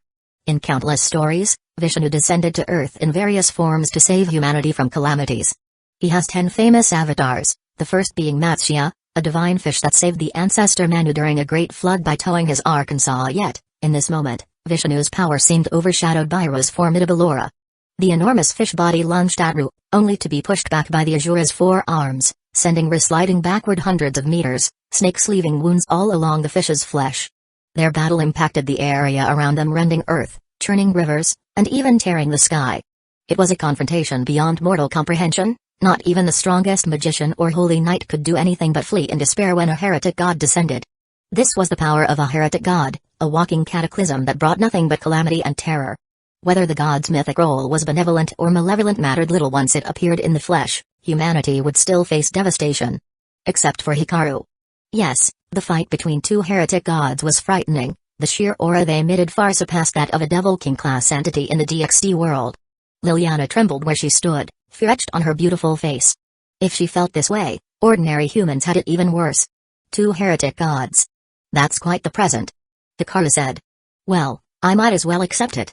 He strode forward into the storm, summoning Drig. But behind him, a voice rose, "Don't go." Chapter 79, Fight between heretic god. Even though she had no idea what was happening, Liliana knew that clinging to Hikaru was her safest choice at the moment. He was clearly planning to get closer to the battlefield, but wasn't that basically a death wish? It was terrifying. Absolutely terrifying. Liliana had witnessed the descent of a heretic god once before, and the dreadful aura still haunted her. Now, several years later, yet another heretic god had emerged, reawakening her deepest fears. That was a genuine evil deity, one that descends upon the world bringing calamity, an existence permitted to annihilate the entire planet and humanity if it wished. She'd faced powerful holy knights and godlike progenitors before without the slightest fear. But now her face had turned pale. She wasn't even thinking about fighting back. If only she could save a few more lives. Perhaps, she thought, that might atone somewhat for the mistakes of her youth. "Come with me," she said. "I'll take you somewhere safe." Hearing that, Hikaru only smiled a little. Liliana looked so pitiful, yet he felt no hesitation. He was more relieved to see how stubbornly kind she was. That unwavering resolve deserved recognition. Still, one matter was one matter: go help whomever you can. We'll talk later. With those words, Hikaru strode into the storm. Fierce winds battered his body, yet he stood firm. Liliana wanted to run after him, but she froze. Only then did she realize that the torrential rain wasn't even touching him. His clothes, hair, even his shoes were completely dry. Thanks to her keen witch's eyes, Liliana spotted the reason. About 5 centimeters from his body, an invisible barrier repelled every drop of water. The raindrops parted around him, leaving a circle of dryness in his wake. It was clearly the fruit of the water magic Hikaru had learned. Liliana could only stand there, stunned, watching him fade into the downpour. By the time she snapped out of it, he was already gone. Meanwhile, the battle between Ra and Vishnu raged on. Vishnu's fish form was covered in wounds, whereas Ra only grew fiercer. Indeed, the Asura's fury soared at seeing the enemy who'd once lopped off his head. There was a kind of vindictive satisfaction in trampling Vishnu. Although, well, that fish form was pretty ugly. Did fish even have knees to beg for mercy? Perhaps aware that the fish avatar was simply too weak and heading for defeat, Vishnu shifted strategy. The massive golden fish swiftly transformed, its gleaming scales turning into a coat of bristling quills. Within moments, The fish had become a colossal wild boar with tusks. Ro, who had been grappling the beast, suddenly felt a stabbing pain and jerked his hands away, realizing his palms had been punctured in countless places. The boar's bristles were sharper than steel needles, and even Ro couldn't escape unscathed. "Curse you, Vishnu. I'll kill you today." Enraged by his injury, Ro howled in fury. One of his forearms grabbed an 8-pronged spear and drove it straight into the boar's flesh. Vishnu let out a cry of pain but retaliated by impaling Ro's abdomen with its tusks. Hot blood, like molten lava, seeped out and poisoned the water around them. Any surviving humans still submerged in those waters found their limbs rotting almost instantly where Ro's blood touched them. The shockwaves of their blows and the deafening clashes were impossible to describe. For anyone watching from a distance, this looked like a scene out of a sci-fi movie, one that no human could ever interfere with. In reality, humans couldn't see gods unless a heretic god chose to manifest visually. As a result, the average person simply believed the world was ending. Even if they could sense the unnatural roars shaking the air, none of them was in any state of mind to think calmly. Hikaru didn't rush in to join the fight immediately.